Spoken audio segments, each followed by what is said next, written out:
All right, all right, all right. Man, LDBC. Hey, man, that was epic. That was epic.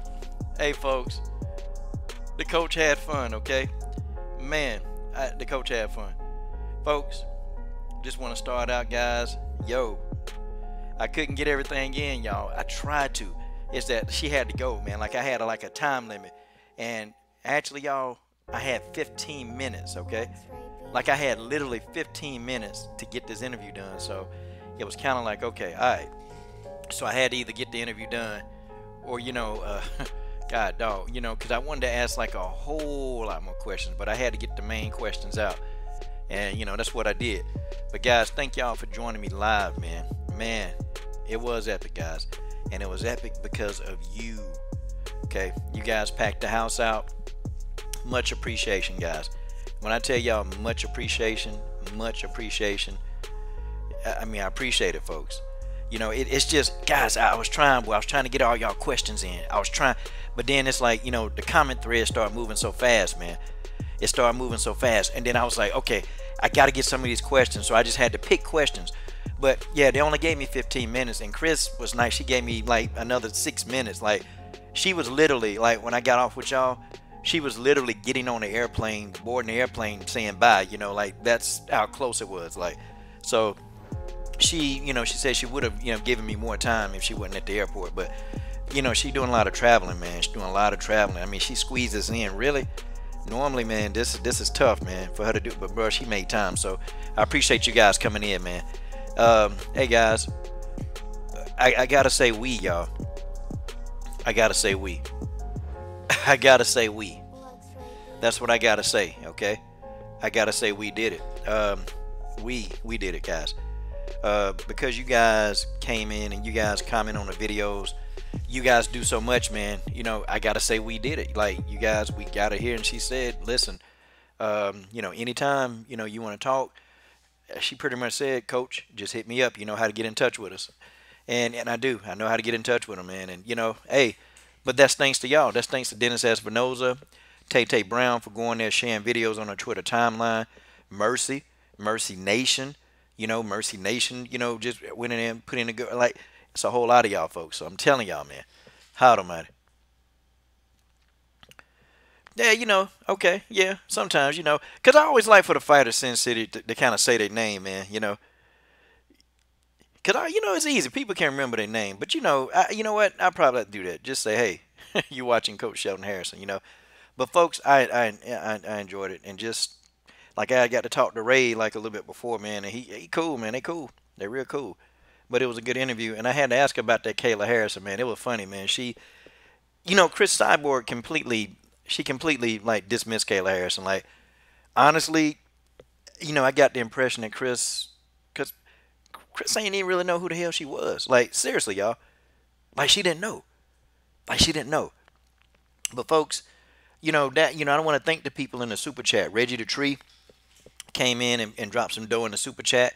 Let me see, man. Let me go ahead and get all these people in the super chat, because I'm gonna tell y'all, man. I was trying, man. I was trying to get to them, but I didn't have enough time. Like, if I'd have shouted, I know I would have stayed. She would have asked me, like, what's super chat?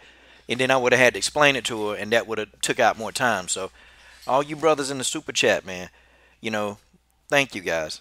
Thank you guys. Thank you guys in the super chat. And don't think that, I didn't see. Guys, the super chats, I saw them. And, I was trying, man. I was trying hard, bro. I was trying. I was trying to get them in, man. But, a lot of you guys, man, hit the super chat, man. And, those super chats, I'm definitely going to use that for Janice Gomez, man. I'm going to definitely, God, dog, yeah. I'm going to put that towards Janice Gomez's training expenses. And, yeah, man, it's a good thing, man. It's a good thing, I like Janice. Janice Gomez is a very good young lady. She got a potty mouth on her, but, she a fighter. She grew up rough, man. Janice grew up real rough, but it is what it is, y'all. It is what it is. Man, well, any of you dudes, man, anybody feel like they want to come on, man, George Page, you guys, Jimmy J. Smooth, you feel like coming on, maybe, guys, we can have some dialogue about it. Just let me know. Anybody want to come in and link, just let me know. Let me know if you want a link. Uh, yeah, okay. Full time gave me the head. Yeah, man, full time, man. My dude, full time, man. Full time MMA, man. God, dog. Full time went in there and promoted this thing, man. Like full time. Look, yo, shout out to full time, man. Like full time went and completely like he promoted it. But yeah, man. Anybody want to come in, man, and get in? You know, anybody want to come in, get this work in? You know, do a post a post reaction. You know, I'm leaving the interview screen up, man, and we just, you know, epic, man. I got the questions in, man. You know what? She was not trying to hear, man, the Nunez, bro. She wasn't, man. She put it out there, man. She said, "Come on, man. Why this girl got the? Come on. How come this girl got the stall, man? Why she got a stall?" But you know, they watch us, man. We figured that out. We know what was going on. We know exactly what was going on. But guys, you know, hey, it is what it is, folks. It is what it is. Man, man, man. Yes. Anybody want to come in with a link? La, my girl, I ain't seen you in. We ain't talked in a minute. You wanna, you know, you feel like rolling on and coming on and getting on and you know getting a link in? Let me know. Anybody want to get a link? We gonna talk all MMA, y'all. All MMA. We finna talk. Yeah, had to check this off my bucket list, man. Had to check it off, bro. Had to check it off. Yeah, I got a little stressed though in a minute because you know, she said because she do the interview on Skype, and I'm like, ooh, I don't use Skype, so my software wasn't configured to do Skype. But boy, we figured out a way to make that happen, didn't we? We figured it out, buddy. We figured it out. Um, yeah, but let me know, man. Anybody want a link? You know, you feel like coming in, getting in some work. You know, Lala, you feel like coming in? You know, we're going to get you up a link on in here, man. We get this thing linked in and let's go. Let's go. I got about an hour. Y'all. Now I gotta go because I'm gonna be in some serious trouble, man, if I don't. Okay. Yeah, Cyborg said Amanda lied. Jimmy J Smooth. Let me know if you want a link, man. Dennis Espinoza. Let me know if you want a link, man. The whole crew. Y'all know who the crew is, man. Okay. Let me know. If you guys, you know, want a link, we got it in there. You guys can definitely get your thoughts in. Hey, man, it is what it is, man. We finna link ourselves into oblivion, man. Ah, man, yeah, man. But yeah, man, good stuff, man. It was nice of you guys, man. Nice of you guys to come and show you support, man. I swear, man, I'll find a way to make it up. I don't know how, I don't know when. I'll find a way to make it up and really show you my appreciation, man. You know, really show it to you. Yeah, folks, you guys are amazing. You guys are amazing. Okay, I'm gonna send out these links. You know, I got about an hour though, man. I seriously got an hour, bro, because I've been live streaming, man. And you know, sometimes family, man, they ain't trying to hit that some days, you know. So yeah, but yeah, got a couple of people. I see Lala in the building. Her name's Lala. She's in the building. The Jimmy J Smooth live and direct in full effect. You already know how Jimmy J Smooth do. Right after 832. Okay, hope I said that right. Hopefully full time can roll around up in here, man. Hope he can. Yeah, man. But that's good looking out for everybody. Whoa. Big Joe Johnson. Big Joe Johnson. Big Joe Johnson. Big Joe Johnson. Big Joe Johnson. Man. Big Joe Johnson in the building. Hitting me up in the super chat. And that's going for Janice Gomez, y'all. Hey, boy, we done raised some money. Janice, we're gonna get Janice that action, buddy. Hashtag HOU. That wired guy. What's up, man? Dennis Espinoza. Yep, the link's been sent. Okay, Lala, you want to come on in? It's been a minute since you graced the presence, you know. PK Boxing and MMA. My dude. Glad you guys are here. Yeah, man, I really tried, guys. I was trying hard, man. I was trying hard to get y'all quit. What's good, brother? But we ain't had the time, man. All right, live and direct in full effect right after 832. You guys know how Jimmy J Smooth do. What's up, man? I was trying hard to get y'all quit. What's good, man? We ain't had the time, man. What's going on? Lala, I done already sent you the link, Lala. Come on in, girl. You know old coach miss you. Oh, you know the coach misses you. Jimmy, man, so your post-fight, hey, man, dang, I'm talking about post-fight, man. Hey, man, so what were your thoughts on some of the stuff Cris said, man? Man, Cris did her thing in the interview, man, and I have to shout out to her for giving you the interview and stuff like that, man. I mean, I was excited for her to be on here, man. A active champion in the UFC or any sanctioning body in combat sports, that's a lot, man. And that shows me that you're moving on up in this thing, man. So salute to you on that, man. So I definitely respect her in the interview and stuff like that. So it looks like she's gonna be fighting at least a few more years before she hangs the gloves up or the combat sports gloves up, you know. But I'll be interesting to see her in boxing a little bit, and if she feels like she's not ready to box, to stick to MMA and keep on increasing that 89% KO rate.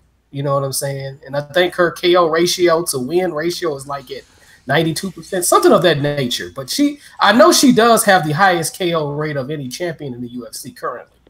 So yeah, man. That's what yeah, man. She go in there, she be knocking people out, man. She be putting them down, man. God, yes, sir. Dog, the body snatcher. The body snatcher. Keith Brown MMA, man. That's my dude. Super chat. Full time. Man, if you got some time, full time, man, I went ahead and sent you a link anyway. Full time and La. I hope you guys come on in, man. Just get a little thoughts in. We can talk about all the fights really that's going down. Oh yeah. And to be for sure, this is. Let me mute this. That's my dude, full time, man. Yeah, Jimmy. Full time. What's good, brother? What's going on, everybody? What's going on, Coach? Man, congratulations, man. I watched it. I was like, let's go. I can't wait to talk a little bit about what she said too. But yeah, man, Coach, that was dope to see that interview. I know it's been a long time coming. Hey, man, I appreciate you, man, promoting the thing, man. Shoot, man. Hey, but yes, sir. Man, y'all don't know, man. Full time just got out of an interview with Sean O'Malley, man. And y'all don't know who Sean O'Malley is, man. I'm gonna tell you something, boy. That dude, that's one of the most exciting fighters in the UFC.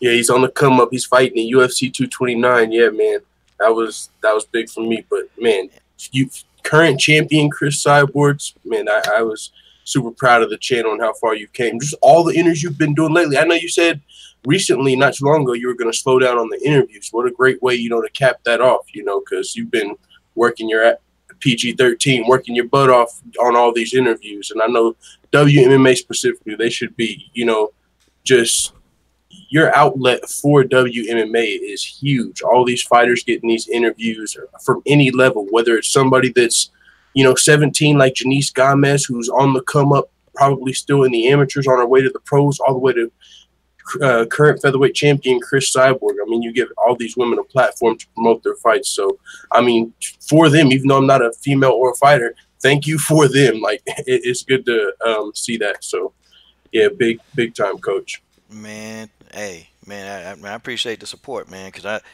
man, we stick to the women, man. But I appreciate everybody coming in, watching videos, man. And well, full time, man, we doing the same thing, man. You doing it, man, on a big level, man. And we got to deal with a lot, man. We have to deal with a lot making these videos, bro. It's not easy. And yes, sir. Jimmy J. I'm even learning some boxing from your videos. Man. I consider myself a casual boxing fan now. I know a little bit about what's going on. But man, if y'all ain't subscribed to Jimmy J. Smooth, if y'all ain't subscribed to Full Time, bro, I'm telling you, guys are missing out, man. You guys are definitely missing out, man. Got a lot of love for these two gentlemen. Been knowing Jimmy J for about 2 years, and been knowing Full Time about this year, man. I've been actively talking to you for about maybe 5-6 months now, something like that. Yeah, man. Yes, sir. Hey, shout out to Ed O'Brien in the super chat. Shout out to PK Boxing and MMA. So, hey, Full Time, man, what kind of thoughts did you have, man? Then I'm gonna go back to Jimmy J. The one I really wanted to touch on was the fact that she said even if she goes to boxing after her career is up, she'll come back. And what that did is my head went crazy. I was like, oh, snaps, that's the opening. Like if Cris Cyborg leaves after 2 fights to go to pro boxing, which she very well could, maybe then the UFC might sign Kayla Harrison. She could come in, potentially become the champion 1 or 2 fights, and then Cris Cyborg returns to get her belt back. Holy smokes. My mind went crazy whenever Cyborg let you know in the interview that she definitely plans on coming back to MMA after potentially boxing. So that's big time. But yeah, that's really the part. I got in on like the last 10 minutes of the interview, but that's the part that I really, you know me, as Kayla Harris simp, I really wanted to hear about that. But also, I mean, just what was she talking about before that? Yeah, really the Kayla Harrison part and the fact that she might go to boxing but still come back. That was big because I'd never really heard that asked from Cyborg about after her future in boxing. Is she going to come back to MMA? So that was actually breaking. I was stoked to hear. Yeah, she really, man. To be honest, man, she kind of she said, she talked about Kayla Harris and she knew that she kind of, and I kind of believe her, man, because she was like, who's that? I'm like, Kayla Harris. Oh, And then she said, "Oh yeah, the girl that's supposed to be the next Ronda Rousey." And she kind of dismissed her, man. She stayed on Amanda Nunez though. I'm telling you, man. okay. Yeah, that's the fight Bruh, coming up. UFC 232. It's official. bruh, she heated, man. Like when I tell you, man, like honestly, she heated, man. Like Amanda Nunez done pissed off something bad, man. Like, I believe it because she said before when she wanted to fight at UFC 228, I don't get paid to sit and wait. I get paid to fight. Let's go. So Amanda Nunes is holding her money up and all type of stuff right now. So hey, yeah, this is I asked gonna be a about the good money. fight. I asked about the money. I was like, "Yeah, you don't get paid to sit there." She was like, "No." I mean, she said no, but she done said this before, man. Like, look, damn, I got to fight, I got to fight. If I Hmm. don't fight, I don't make money, And I'm like, you got bills. And I told her, you got bills. And she was like, yeah. So, Amanda just, dragging her heels, man. And she gave us all a shout out, man. Because, man, come on. We peeped Amanda Nunez wasn't telling the truth, man. We peeped it Hmm. out, man. Because, I would roll. And I know my boy TJ 347 going to get on me, man. TJ finna get on my behind, man. But, I got a call. I'm like, yo, man, she said her foot was hurt, man, but she over there having kicking practice. And she said, well, I can't kick. But then, 2 days, 3 days later, she kicking. Like, wait a minute. I thought she couldn't kick. And then, she talking about, well, my foot hurt. Oh, okay. But then you see her in there rolling with Kayla Harrison. Like, wait a minute. Wait a minute.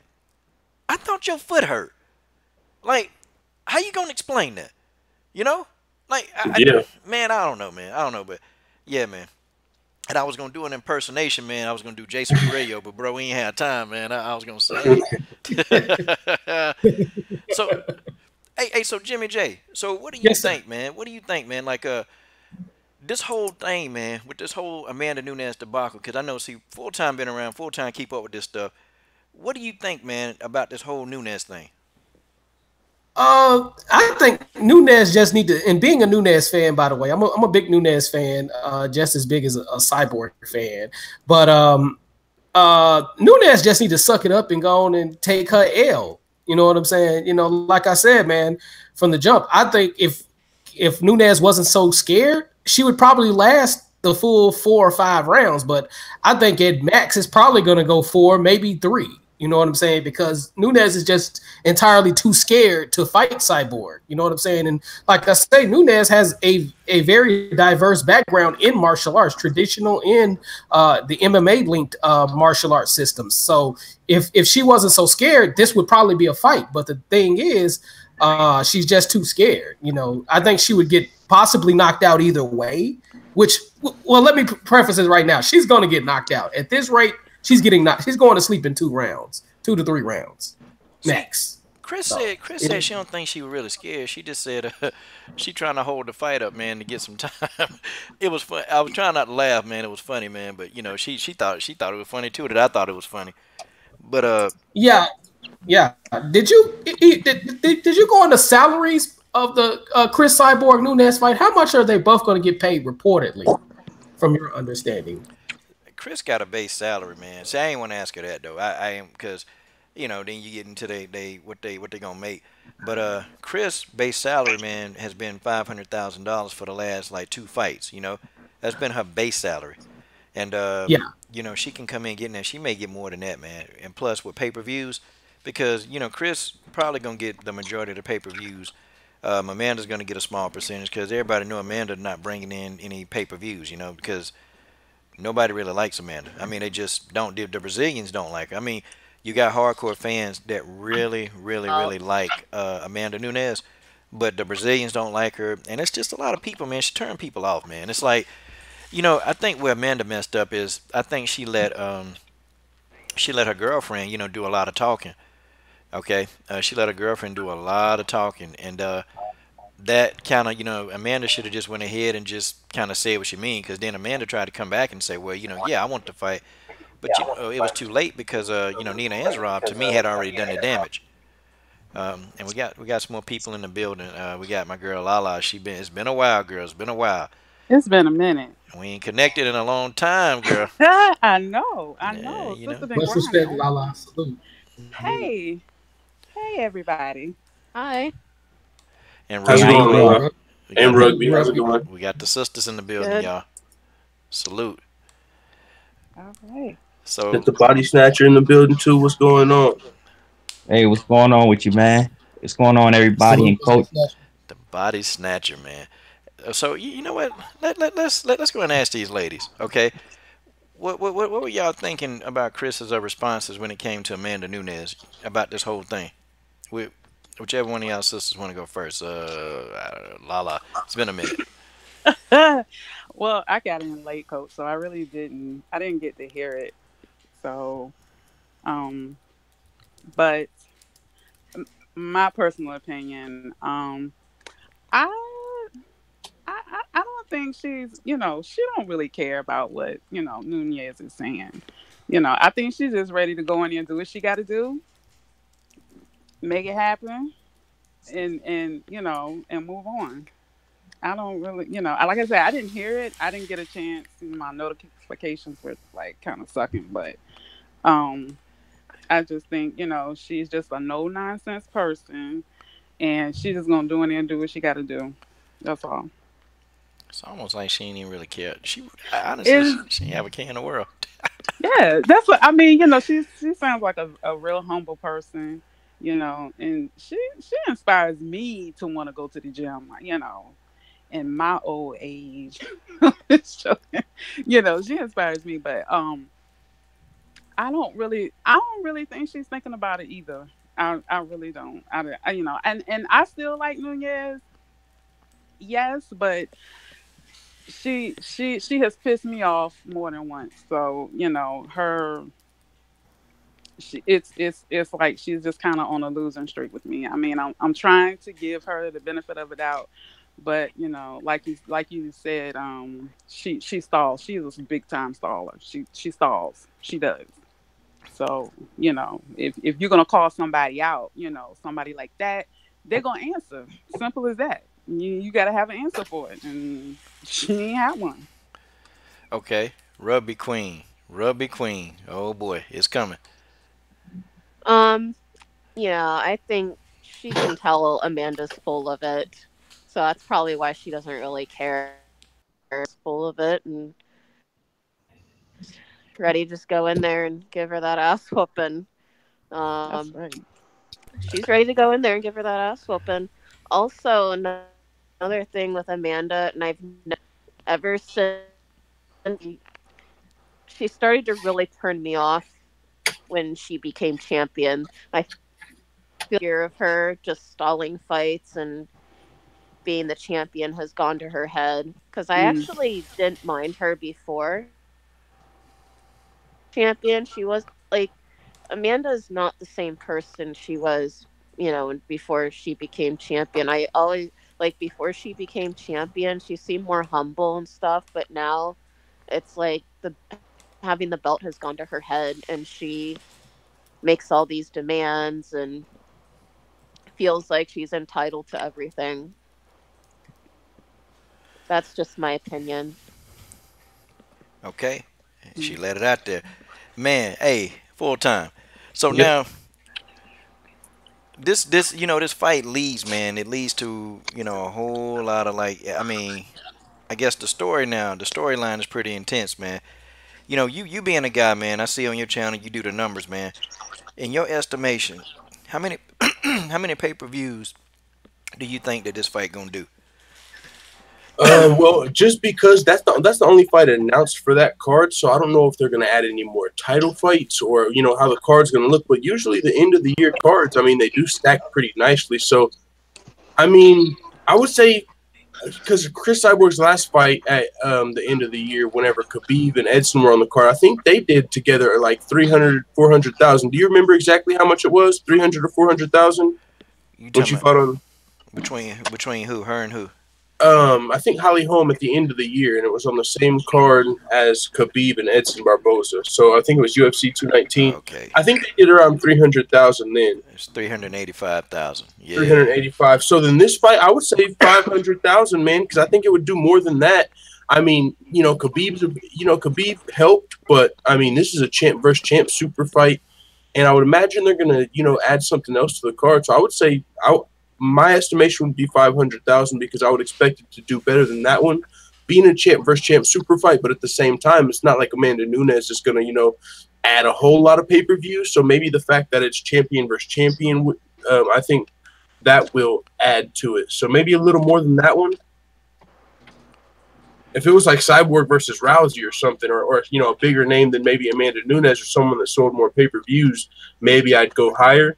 But I think it'll be probably Cyborg's biggest fight to date for sure. I mean, and Amanda Nunes is, of course, well, she fought Rousey. But as far as Cyborg's just gauging off of her last fight, yeah, I would say around 500,000. What do you think?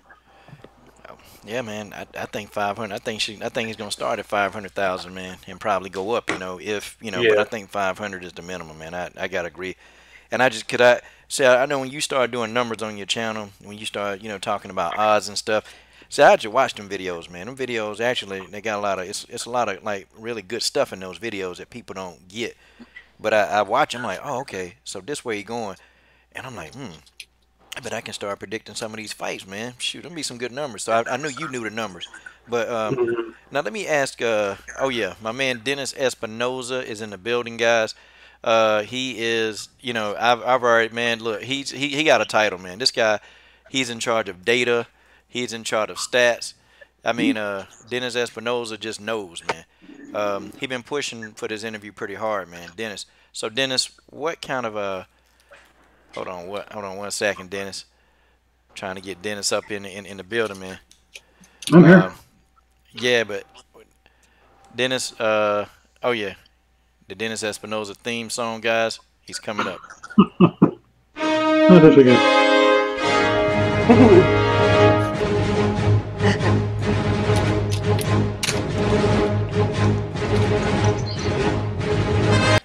Dennis Espinoza, man, he's in the building. Dennis, hey, man. John McClay, Worldwide Sports. The thrill of victory, the agony of defeat. You're dating me, man. You're dating me. Hey, so what are your thoughts, Dennis? And matter of fact, man, just tell everybody, man, what you've been doing behind the scenes, man. Well, I started, posting your videos on other YouTube channels where the subject matter was relevant to your video, even on Sonans and all that. And then on Twitter, I sent a couple invitations, even emailed Cyborg's team at their LLC address, saying, hey, your big name. I know that you're probably bigger than the small YouTube channel. But if you can see your way by it, man, we got a lot of real hardcore fans, people that are real fans that support you 1,000%, basically. And it's good because your timing, God works out things. Your timing on getting a hold of Ray and everything else, it all worked out. Bang, bang, bang, bang, bang. You got a hold of him at the right time. He was already prepped. I know Tay-Tay's been posting up your videos on Twitter now as well. And a few more people do that here and there, and we can really boost his channel up even higher. Hey, man. Well, hey, bro, I definitely appreciate it, man, because some of the loopholes that you be going through. I only know Google Hangouts, and I know Facebook groups and all that other stuff, man. And that's why I post people videos. That matter of fact, any video I like, that's why I post them at. They got like a million Facebook groups, and they got a million Google groups that I just put videos in. But man, you guys, y'all know the Twitter people to put it in, and somebody gave it to Mercy, man, and like Mercy Nation, man. God, dog, it's a Cyborg video, man. She posted that thing. It had to be like 20, 30 times, man. Mercy That's just cool. Mercy Nation went crazy, man. But I agree with you guys. 500K minimum. The more the better. So, man, Cyborg deserves the money. So, okay, what are your thoughts? Okay, let's talk about actually what she said. Okay, what are your thoughts? Okay, and then I'm gonna shift it back to everybody else. Her thoughts on Amanda, like actually she said that Amanda, trying to stall the hell out of this fight. Oh yeah, I think from her perspective, she gets asked a lot of these same questions all the time, and so it's got to be you have to gird yourself to be able to answer them and be respectful, even though you're tired of some of the same questions. And so she was really respectful. I don't think she cares. I think Lala was saying earlier, you know, she's a professional. She's gonna be prepared. She's gonna do her work. She's gonna do her job, and that's all that matters to her. Okay. All right, and I see. Let me see who else is in the building, guys. Let me see who else in the building. Make sure everybody get their shot, boy. This reminds me of the Smoke City Mobcast, boy. Good grief. Okay, I see my girl Genesis Green in the building. Genesis, your thoughts on what she was talking about, and then we're gonna talk about the other stuff she was talking about, like the tough show and all this other stuff. But your thoughts? I just thought it was interesting. It was very interesting just to hear it, you know, actually come from her. It's just very reassuring when you can actually hear it coming from the person. So yeah, this should be very interesting in December. It's definitely gonna be a good fight, man. But you know, I even looked, guys. I even checked the odds, man. You know, the odds are actually going up, man. Because at first the odds were very, very close, and you know the odds are creeping up, you know, in Cyborg's favor just a little bit, you know. So I'm like, God, dog, man. You know, I don't know, man. I don't know, but a lot of people not giving. I think Amanda good though. I think Amanda can bang. I Yeah. don't know. It's like Holly Holm presented a different problem, and Amanda Nunez is gonna present a different problem. You know, that's just how But it is. I don't think, I mean, just me and my personal opinion, I don't think Amanda can go in there with the same mindset and try to kind of, you know, take a few things that Holly Holm did, you know? I don't think it's gonna work for her the same way, you know. So I don't know. I mean, it just, you know, and Amanda's skillful, so I mean, you just never yeah, know. she But is. man, but Chris was like, But she also is timid at times too when she fight. Chris was. I see that in her, you know. So It almost seemed like Chris was kind of irritated, man. Like, God, dog, like, you know, I want to hear him get this fight over with. You know, that's mhm. kind of how I felt. You know, and then you know, and I was talking to full time, and when she talked about Kayla Harrison, she kind of, she really didn't really want to spend a lot of time on it, man. She kind of dismissed her. I mean, literally dismissed her and went back to Amanda Nunez. I said, God, dog, you know, but Yeah, she cause she know. know it's a joke. Yeah, man. I mean, and it's, you know what? I don't even blame Kayla that much. I blame the news media, man. Cause you know, even my No, man I full do time, blame her though. he's a Kayla, and full time. I got to go back to you. You Oh you you yeah, a I can't Kayla wait. Harrison fan, but Yeah. not even full time. Wasn't even, you know, promoting the fight. He was like, yeah, you know, 2020 or 20. You know, you were even Yeah. taking the fight down the line, but you know, not tomorrow, right? Oh no, I think she would get Kayla here. Bad things would happen. I think Cyborg's the best female fighter on the planet right now and in the foreseeable future. I just think future Kayla Harrison, and her grappling prowess could provide challenges to Cyborg as she gets more comfortable as a champion. Hey, a lot of people laugh whenever I pick Henry Cejudo against Demetrius Johnson. I get it, but I was going to say that, Coach. I'm glad you asked Cyborg about her ground game, because I was just looking at it. I didn't realize she had 0 submission wins. She's got 17 KO TKOs and 3 decisions. But she said, you know, I whenever I'm on the ground, I like to go for the ground and pound, and you know. So, but yeah, Kayla Harrison, she provides a different challenge. She's not a bantamweight, so people can laugh now. But like I said, I'm not picking her tomorrow. I'm saying 2020. And my man TC 2020. Johnson, in the super chat. And guys, everybody know the super chat. You know, we definitely giving it up to Janice. You know, and you know, when the YouTube police let the money go, then we'll give those funds over to Janice Gomez so she can, you know, have a little, you know, cushion on her training camp experience. That's what we do here anyway. The super chats always go to the fighters. Everybody know that now. Okay, George Page is in the building. Okay, Tay Brown been here for a minute. Tay, what you know, what kind of thoughts did you have about some of the things that Chris said, things that stuck out in your brain?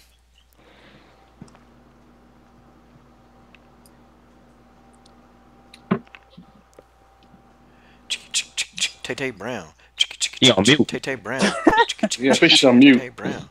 Yeah. Tay, you're on mute. Yeah, that's Tay theme song. Because, Might walk away from the computer. yeah, I was gonna say she might be away from her computer. Try this song. Shout out to TC Johnson in the super chat. Super chat. Come on, Tay Brown. Hey, Tay Tay, it's me, Jason Perelio. Hey, you need to get your ass front and center. Get your ass front and center, Tay Tay Brown. Come on. Come Coach is on, feeling man. so hard today, huh? Okay, well, we'll skip over to you, George Page. No, I'm sorry, Body Snatcher. Body Snatcher been here. Let me go ahead. Body Snatcher. Talk to us, man. What stuck out in your brain about this whole thing? Well, basically with the interview, like you said, she definitely do sound frustrated with Amanda Nunes because, like she said, like, well, she been calling her name out since January, and it's always going to basically a whole year later. So yeah, that's like frustrating though. Just with somebody calling you out and they make an excuse after excuse why they put muscle mass on, or why they not making a fight, or they'll go to fight somebody else. And like you said, she over here, man, doing some jujitsu work, and she talking about some foot being injured and everything. Yeah, so yeah, it's a bunch of BS. And like you said, who's that now? Now who's that girl name you said that you asked her about? That she said that's like a Ronda Rousey with the judo. What's her name again? Kayla Harrison. Yeah, Kayla Harrison. Yeah, you like you said, she ain't stay on her long because, man, that's a fight that, man, it's like it's levels to this, and she ain't ready for no level with no Cyborg. So she want to focus on a fight that's in front of her that's supposed to be for December. So yeah, I definitely enjoyed that interview and everything, man. Yeah, you did your thing with it, man. I enjoyed hearing her too, because, man, I like Cris Cyborg a lot myself. And it was good. Laughing, man. She thought it was funny. You know what? I probably would have been better off, man, just asking about Megan Anderson and put in the tears, because I think she probably would have. It was kind of like she really didn't really feel like talking about. You can kind of tell, man, she didn't really want to talk about Kayla Harrison like that. And part of me was thinking, come on now, you know who Kayla is, but yeah, she kind of it took her a minute, and then when she said, oh, judo. And then she related to Ronda Rousey. See, when she started talking about Ronda Rousey, then she started smiling, like, because she really never liked Ronda Rousey. I'm just being honest. Like, she's never liked Ronda Rousey. Never. I hope she learns more about Kayla Harrison before she gets too dismissive, because this ain't no Ronda Rousey. This is the two-time. I'm gonna let y'all. Oh Lord, have mercy. But I got, I'm gonna tell you something though, man.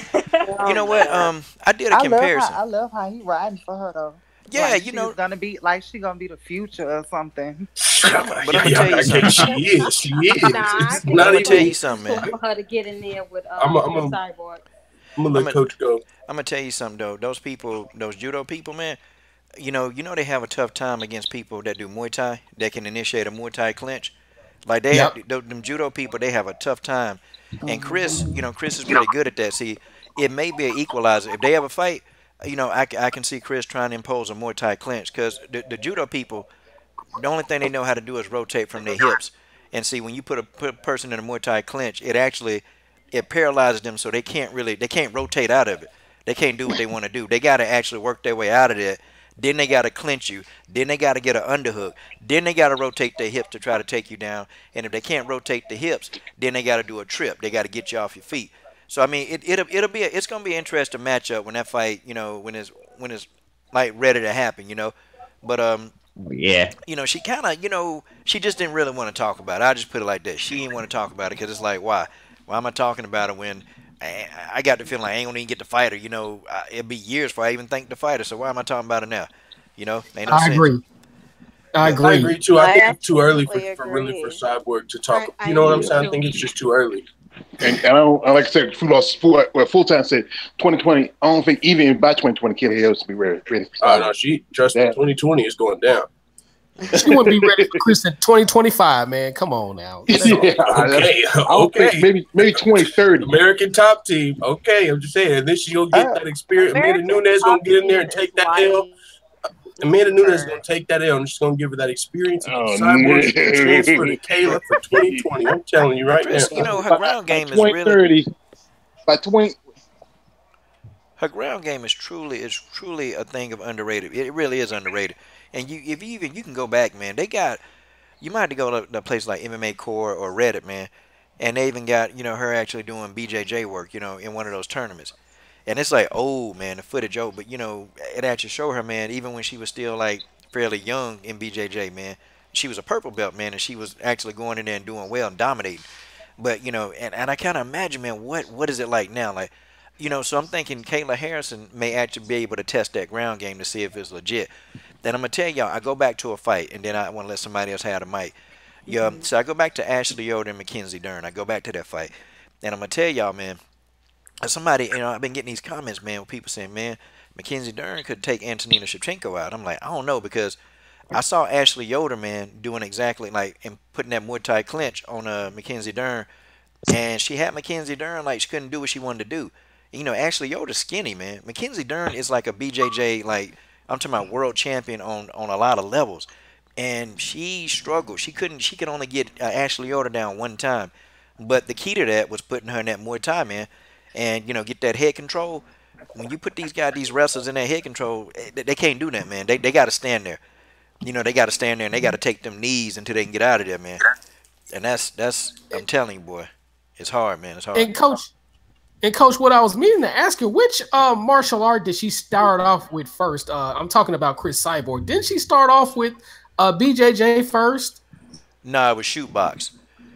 Shoot box. It was shoot box because she was a soccer player, and Cris from the street, man. She's a street girl, man, and they brought her into a gym because Cris was just aggressive, playing soccer, and imagine, man, having her playing on the soccer team, she's sitting there, knocking people down, hurting people on the other team, so. Somebody took her to a gym, man. One of her mentors took her to a gym, and man, immediately, man, they taught her how to shoot box. She was killing people immediately. Like, it was already ingrained in her mind to be able to fight, I wouldn't want to play no soccer with Cris Cyborg. Hell, she'd be coming across the field with elbows and knees and all kind of stuff, man. Nah, man. Totally agree. Come on, man. Totally agree. No, Cyborg would be good for rugby. She'd have a red card. Oh, Man. God. Coming Yeah, Cris was actually a national team level handball player for Brazil. Man, Dennis Espinoza. I forgot the intro music, but that's Dennis Espinoza, boy. This guy knows. Okay, who ain't got a chance? Go ahead. Yes, sir. Coach, real fast before we move off of Kayla Harris, I just want to say this. Even if she doesn't beat Cyborg, people act like she's a complete bust. What if she beats everybody else but Cyborg?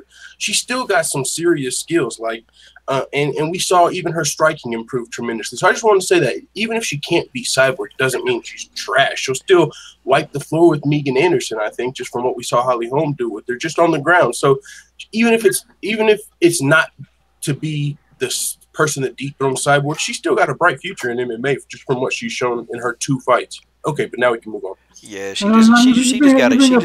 You bring up a good point because people were talking about. I don't think Cris takes it sort of amusing when people clinch with her and push her back to the fence.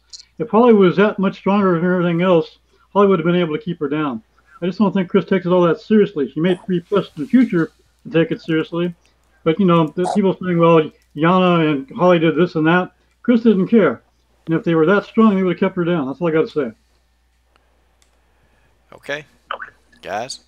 That's the truth. Dennis Espinosa. Kayla's strong. But Kayla's you know what too? Even though everybody do watch that, just because that person was able to do that doesn't mean the next person is going to be able to do that. That's why a lot of people come at this whole thing wrong and be ignorant about it. Well, she was able to do that, so she should be able to do it. It does not work that way.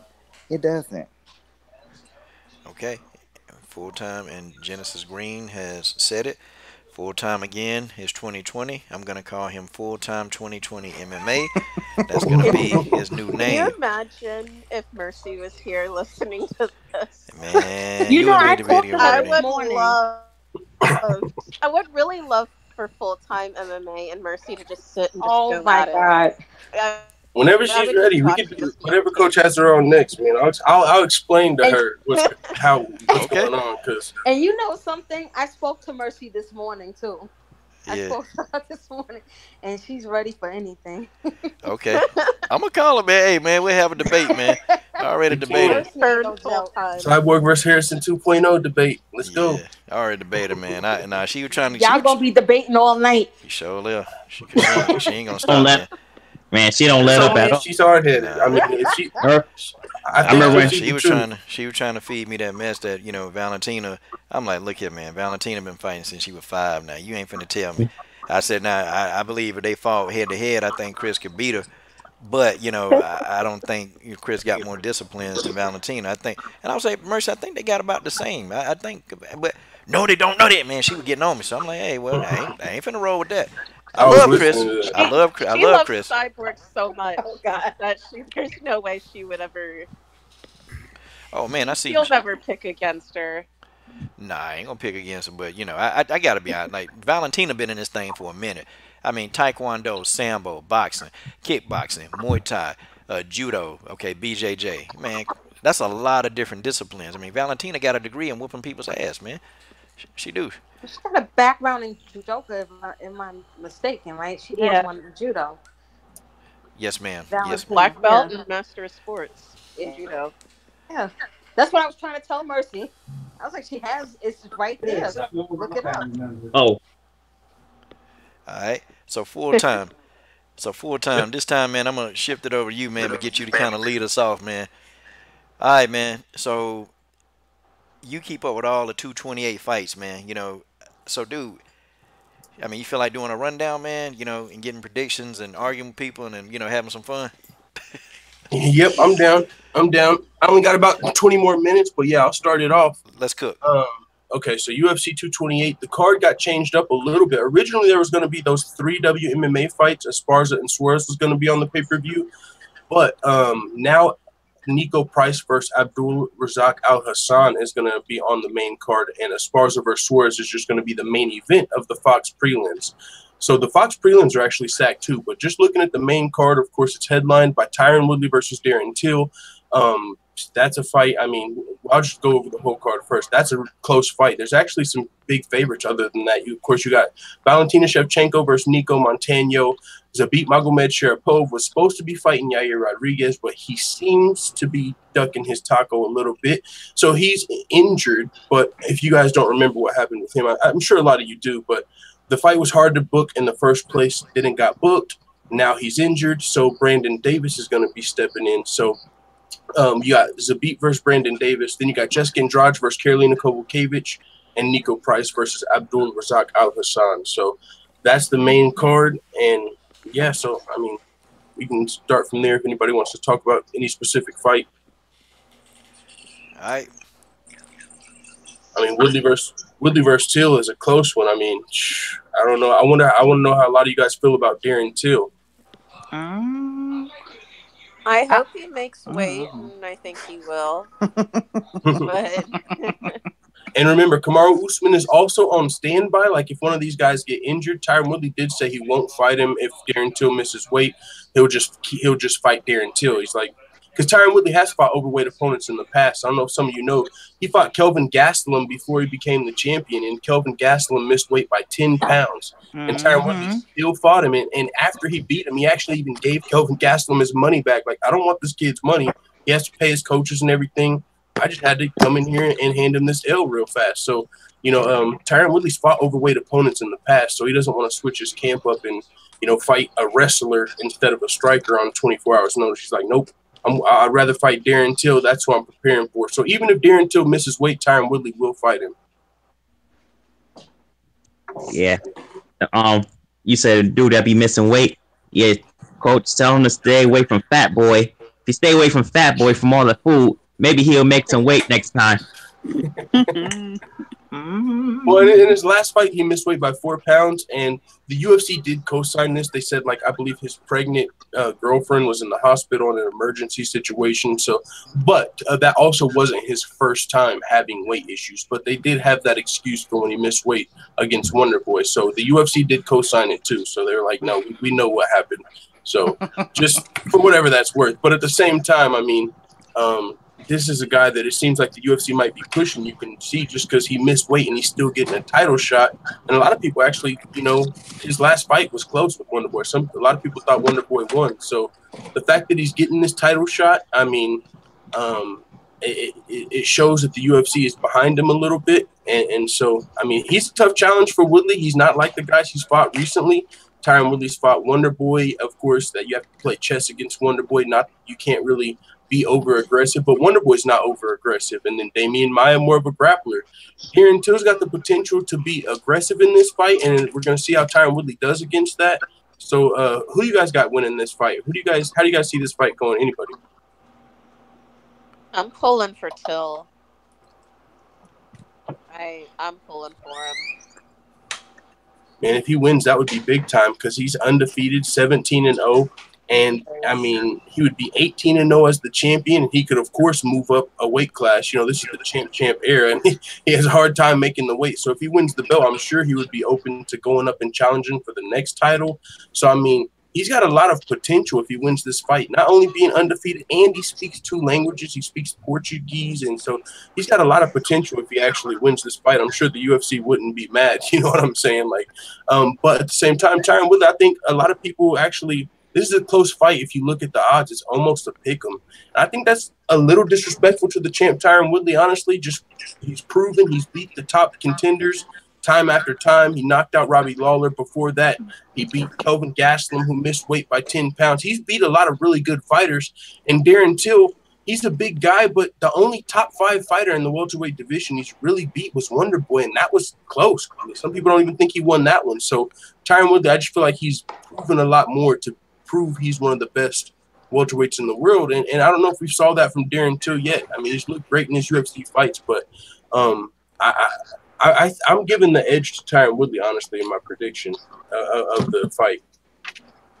Looking at his highlights, he has the tools to beat Tyron Woodley, you know, but if it gets to a ground game or he allows Tyron Woodley to wrestle him or at least catch him, he's going to have a problem on his hands. Well, and this is the thing, though, about Tyron Woodley's game plan. He likes when fighters actually press him against the cage, and he's talked about that. He said he wanted Wonder Boy to press him against the cage because it gives him all that space to shoot for a takedown or, you know, explode and knock someone out with that right hand. So even though he's a different matchup, honestly, that's Tyron Woodley. If you've listened to him before and after his recent fights, he wants his opponent to press him against the cage. And so, I mean, it's going to be crazy. It's going to be a good fight. I think somebody's going to sleep. I'll say that. I don't see this being a boring fight. And both of these guys, they really can't afford to have another boring fight. Neither one of their last fights were super impressive.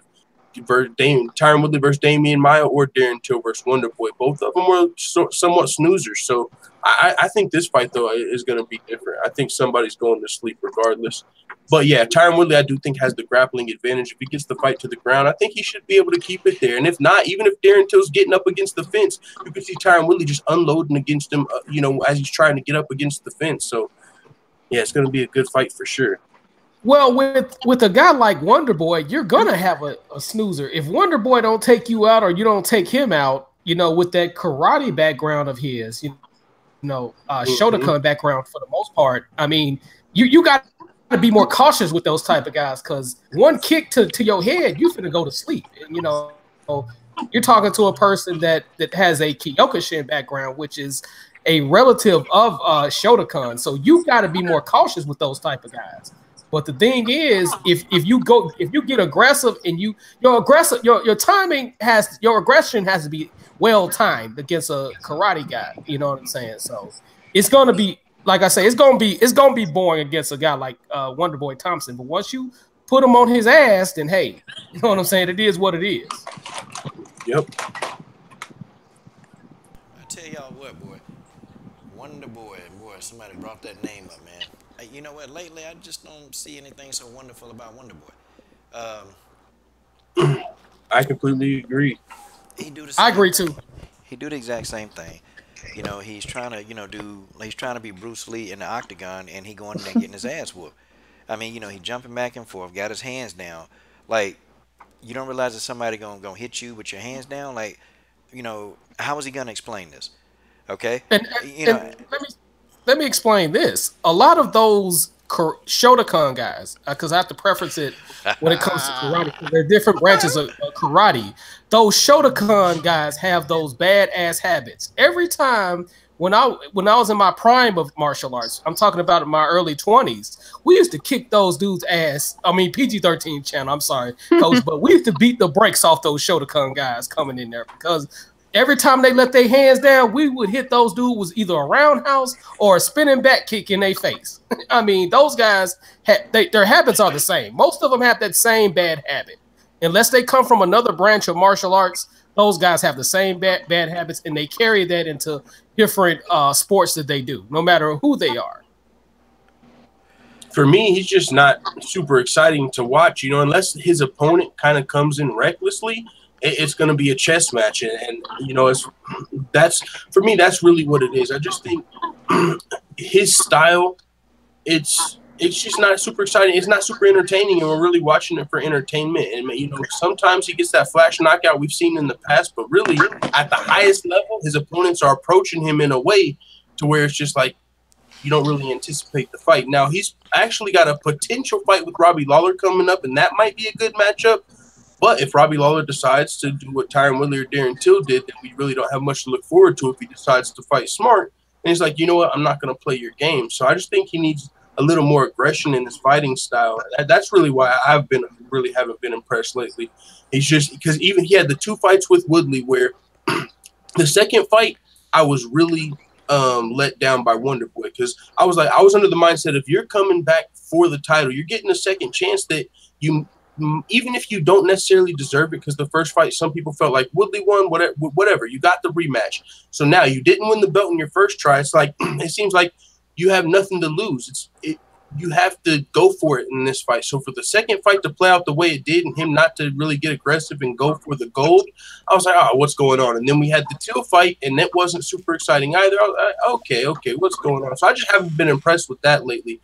But I still think Wonder Boy, he's got a style that he belongs in the top 5 of the welterweight division because he's hard to figure out. And he did beat Jorge Masvidal and such. But, yeah, I just haven't been super impressed lately. And another thing with Wonder Boy, he needs a jab. He needs a consistent jab because, I mean, he's an easy target to get punched all over his face and possibly go to sleep. You know what I'm saying? At least with Machida, at times he used that karate blitz that he used from what his dad taught him. But with Wonder Boy, from what I seen, you know what I'm saying, I don't see a consistent jab. I don't see a lot of hands being thrown as much as he needs to do it. So it is what it is. All right, let's get the ladies back involved. Okay, Lala. She laughing. She think it's funny. She think it's funny. Hey, but I know. Okay, I guess I kind of know who you know. Now, Full-Time asked, you know, we were talking about the whole thing. What do you think about Wonder Boy? Wonder Boy. You know, I'm gonna stay in my lane. I don't know nothing. I like listening to y'all. I'm staying in my lane on that one. She gonna stay in her lane about what? Okay, so what about I'm Tyron? gonna be truthful. I'm gonna stay in my lane. I'll listen to y'all. Okay, so what about Tyron Woodley? Are you still talking to me? Yeah, I'm still talking to you. Coach, you know, oh my goodness. Y'all, he like put me on the spot. I'm gonna just tell y'all that right now. Yeah.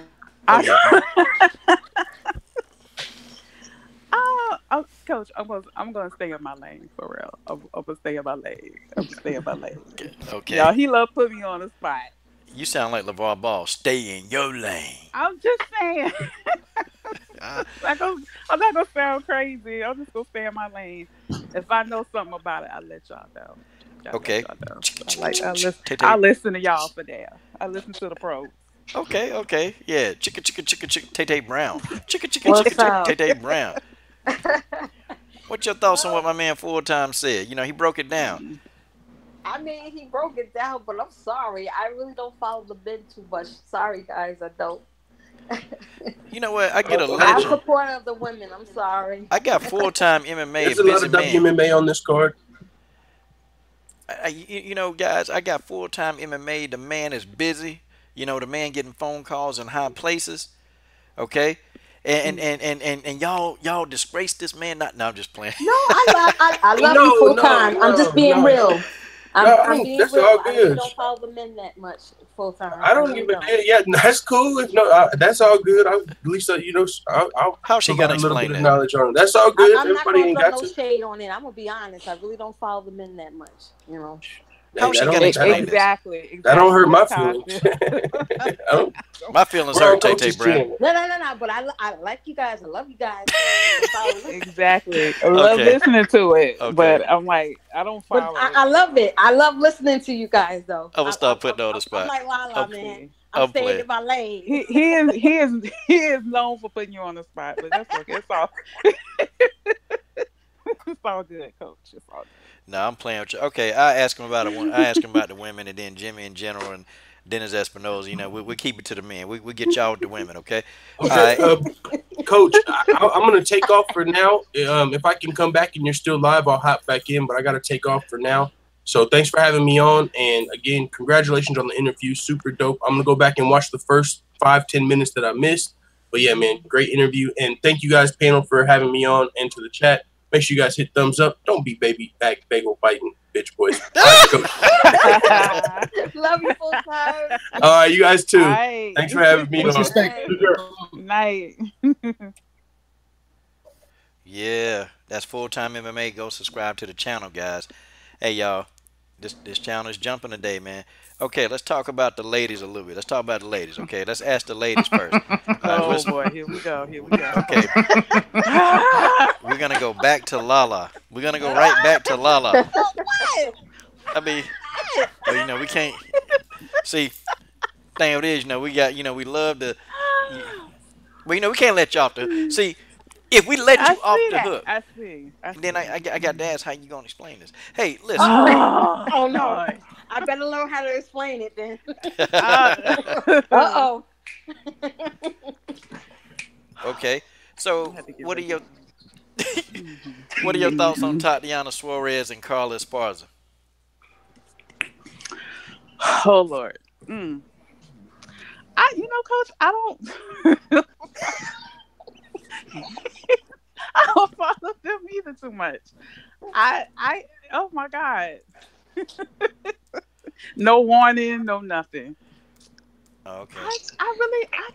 I am so sorry, and I apologize. I don't follow them as much, or should I say at all? I don't follow them too much, so I can't really say. Okay. I tell you what, I ain't gonna do that no more. I'm gonna come back. Right. But yeah, then, right. No, I ain't. I'm gonna come back, but then I'm gonna talk about somebody I know you know. Okay. Okay. All right. All right. We will go to Rugby Queen. I don't know. I mean, everybody's saying Tatiana Suarez. Exactly. I He is mean, saying Tatiana. I don't know. I mean, I don't want to count out Carla, so I'm just going to say 50-50. We don't know what's going to happen. I mean, Tatiana's good on the ground. I mean, I don't know. Okay. Now, E-Mays and Eric in the building. He has said that he's going for Tatiana. And he also, behind the scenes, told me that you guys are some losers if you pick Carla Esparza. E-Mays and Eric said Oh, this. Lord. So, okay, Wow. I'm going to say Tatiana. Oh, my God. He did. He That just said case, I'm going to pick. He's And on that the case, court. E-Mays and Eric. I got the text. I'm going to show I'm you the going to text. pick Carla Esparza in that case, then. Okay. I'm just trying to tell I'll be y'all a what loser. E-Mays said. E-Mays said y'all some fools. All right, I'll be a loser. I don't even know. I'll be a fool. Tatiana. Oh, my God. Tatiana all day. All day. Well, he playing y'all. Look, okay, Eric, I tried to help you out, man. He's taking the easy road. Suarez is a negative 600 favorite. Suarez is plus 400.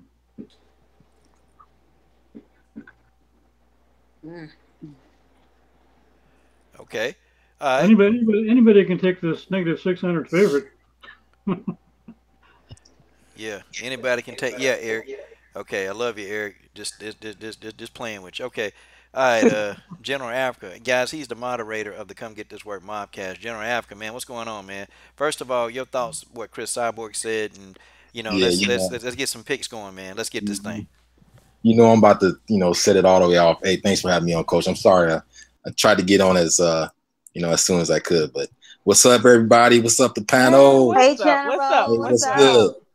Hey, man, you know what I'm saying? I'm just going to I just want a moment of silence for all the haters out there that tried to hate on Coach Shelton Harrison, tried to hate on the man, you know, all the good and all the number. He got the #1 women's MMA platform on YouTube, and all these haters thumbing down videos, trying to shut down videos. Well, guess what? We just got the GOAT of women's MMA on the channel. That's How you right. going to explain that? Salute to Coach Ow. Shelton Harrison, man. Salute to Cris Get 'em. Cyborg for coming Get 'em. on, man. The takeover's here, man. And they said he would never get that interview.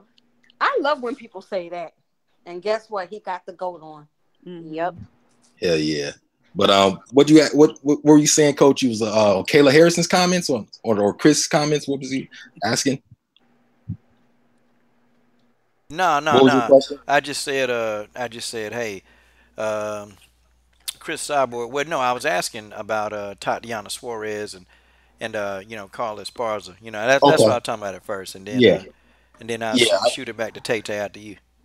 Yeah, I just wanted to get that in there right quick, man. #1 women's MMA channel on YouTube. But okay, man. Carla Esparza versus Tatiana Suarez. It's a tough fight for Carla. You know, I said before, I thought that she was going to beat Claudia Gadelha. I thought that she did, but at the same time, it was a tough fight, so I'm not upset with the decision. That being said, like I said before, this is a tough matchup for her. On standing wise, Carla Esparza has greatly improved in her striking, throwing combinations. I love the way that she comes in, the way that she gets inside. To get inside, she throws these quick, 1, 2, sometimes 3-punch combinations, and then she jumps right back out. And the good thing about that is that because of her, she's not the biggest person. She should probably be an atom weight right now. She's able to get away, outside of her opponent's reach. And I think that can definitely help with Suarez. The problem is with a lot of these fighters is that they don't stick to their strengths. And you saw that with, who was it? Cynthia Calvillo when she fought Carla Esparza. She was doing decent. She was actually doing pretty good against Carla Esparza in the first round, keeping it up, standing, and then she took it to the ground. And I'm sitting here like, why would you take it to the ground?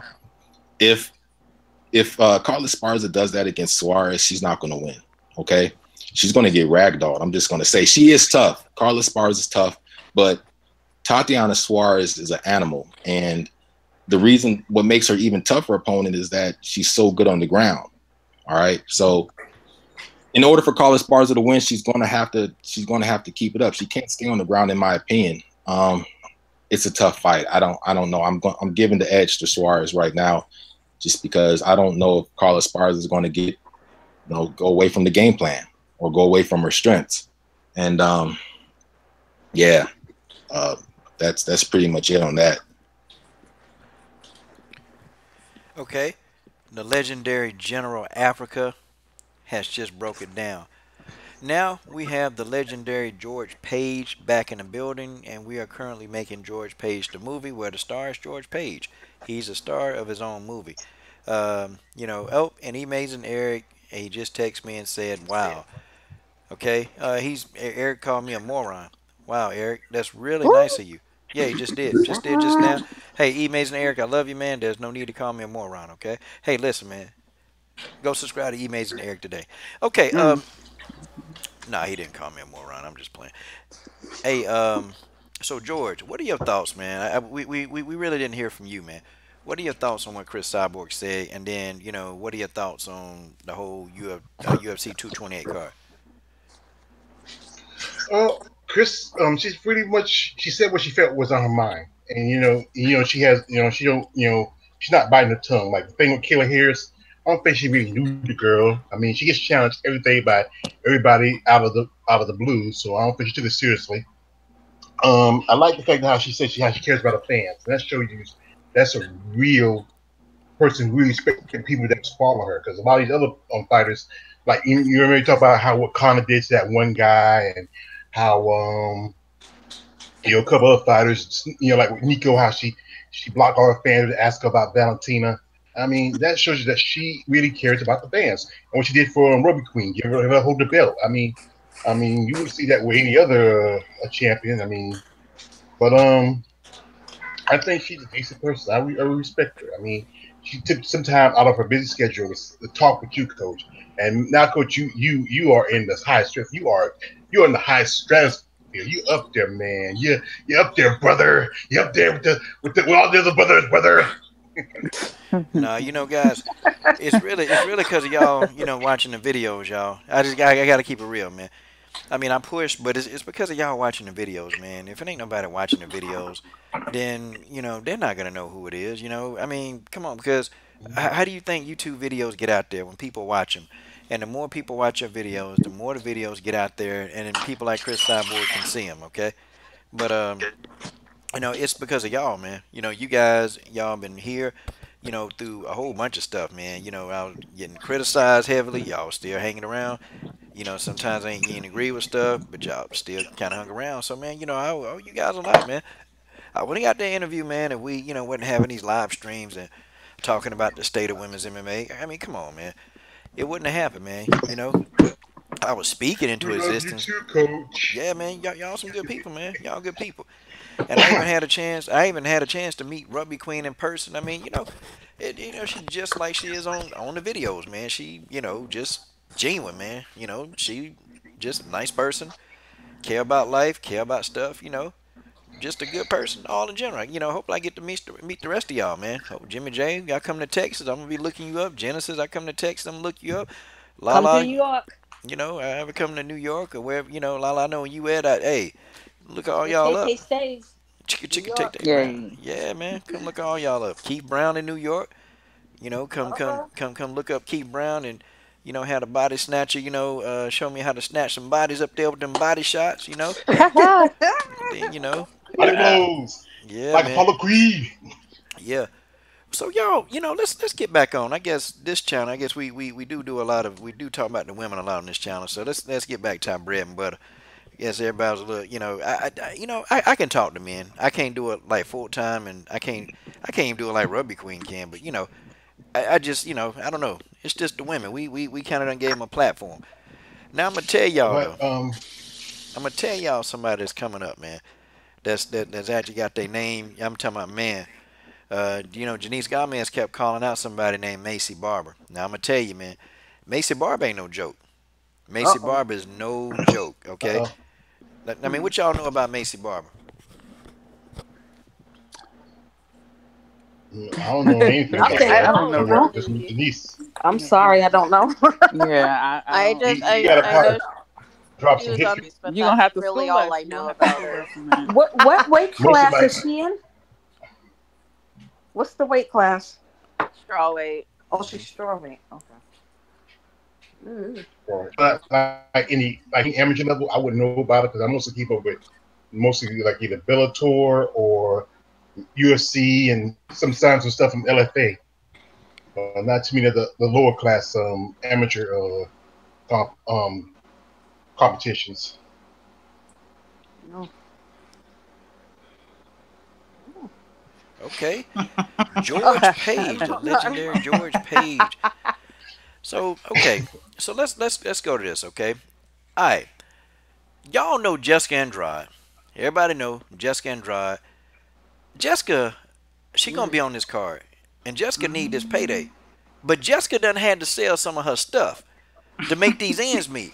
Now I got to get everybody answer on the panel about this whole Jessica thing. Andrade. Woo. Okay, and I'm gonna start with Genesis, and then I'm gonna go down the line. Okay, then I'm gonna start with Genesis, go to Dennis Espinoza, General Africa, George Page, Jimmy J Smooth live and direct, go to Lala, and then go to Rugby Queen, then Tay Tay Brown, Chicka Chick Tay Tay Brown, and then go to the Body Snatch. Okay, but we're gonna start with Genesis Green. What do you think about what's her name, Jessica Andrade? Got to sell her stuff. I actually follow her on social media, so I know that she has a personal trainer that she works with, and she trains in the gym too. But I just feel like even as an upcoming fighter, you have to learn how to, like make your money stretch. It's no way in hell then I would have the name that she have right now and be broke. I would be promoting myself to do events and all kind of stuff. But then too, I know a lot of people aren't that intelligent to even think outside of the box, you know, to even try to promote themselves like that. But I mean, hey, damn, she fell on hard times. That's hard. That's hard. It really, really is. So I just know next weekend when she come out here, I know she's gonna beat the shit out of Carolina. And Carolina's already out here. So yeah, this is it's gonna be devastating next weekend, but I feel sorry for her. I really do. But again, like I said, if I was in the position that she was in, it would be no way in hell I would be broke. I mean, come on Great. now. I mean, who wouldn't pay for her to do appearances at different places and stuff? A lot, but to me, like I said again, a lot of these people aren't that intelligent enough to think outside the box and be promoting themselves while they're waiting on fights. You can't just like strictly wait on fights if you don't have money like that. You have to promote yourself and do other things too, you know? So, I mean, I feel sorry for it, but then at the same time, I don't too, because you have a name. And it means a lot more than, you know, you not promoting yourself and you not driving yourself to make extra incomes while you waiting on the fight. So Yeah, if I'm right or if I'm wrong, please let me know. I yeah. don't think you're wrong at all, to be honest. I mean, right? Doesn't that make sense? Come on now, you Jessica Andrade. Who the hell wouldn't pay for you to host that Because event or something? Like, come on now. So she's No, is from she you're right. You're Brazil. right. is she broke? Is she She broke? Hell should yeah, be she broke. broke She said, because "Woo in shit." Brazil, I don't know. I was like, oh, what's the deal with her? The, the big problem is that everybody knows the money is in America. She can do Mhm. stuff in Brazil, but she might make just enough to scrape by. But everybody knows the main money is here in the States. Well, you know If what, she, George Page, I hear what you're saying, but them fighters need to realize too, if you want to fight for all of these American companies and stuff, you need to keep your ass in America so you can market yeah, yourself better than being way overseas and trying to Yeah. stay close to where you from and all that. Come on now, it's but no excuse.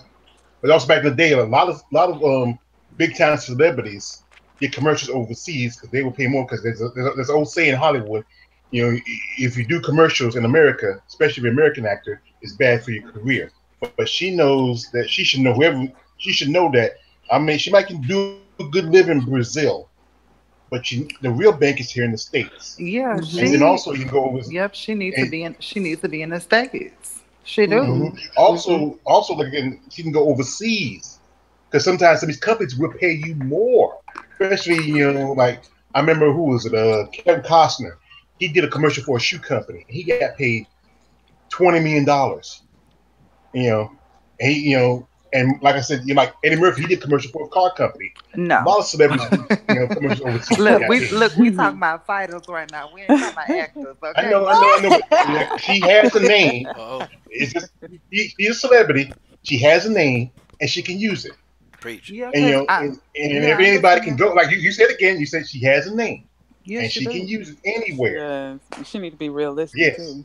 She Uh-oh. really do. I feel like her market is in the United States. These fighters, Yeah. they want to kiss Mhm. their Mhm. country ass hmm so bad. But think about it. You're just from there. Mhm.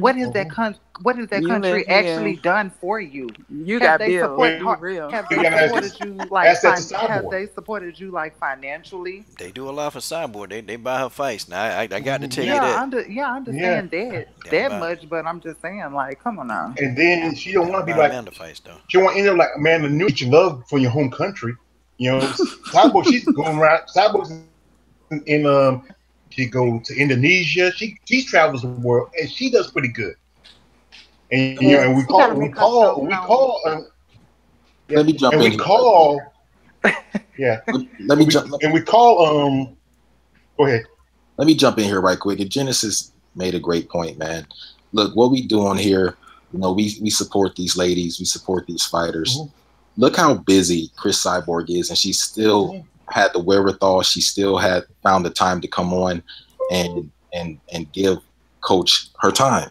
You see that with Jamise Gomez, she gets it. You see that with Cindy Dandois, she gets it. Everything she's going through, she still gets it. Juliana Pena gets it. A lot of these fighters, a lot of these ladies, I'm gonna be real with you, they don't get it, man. And They don't. you know, they need to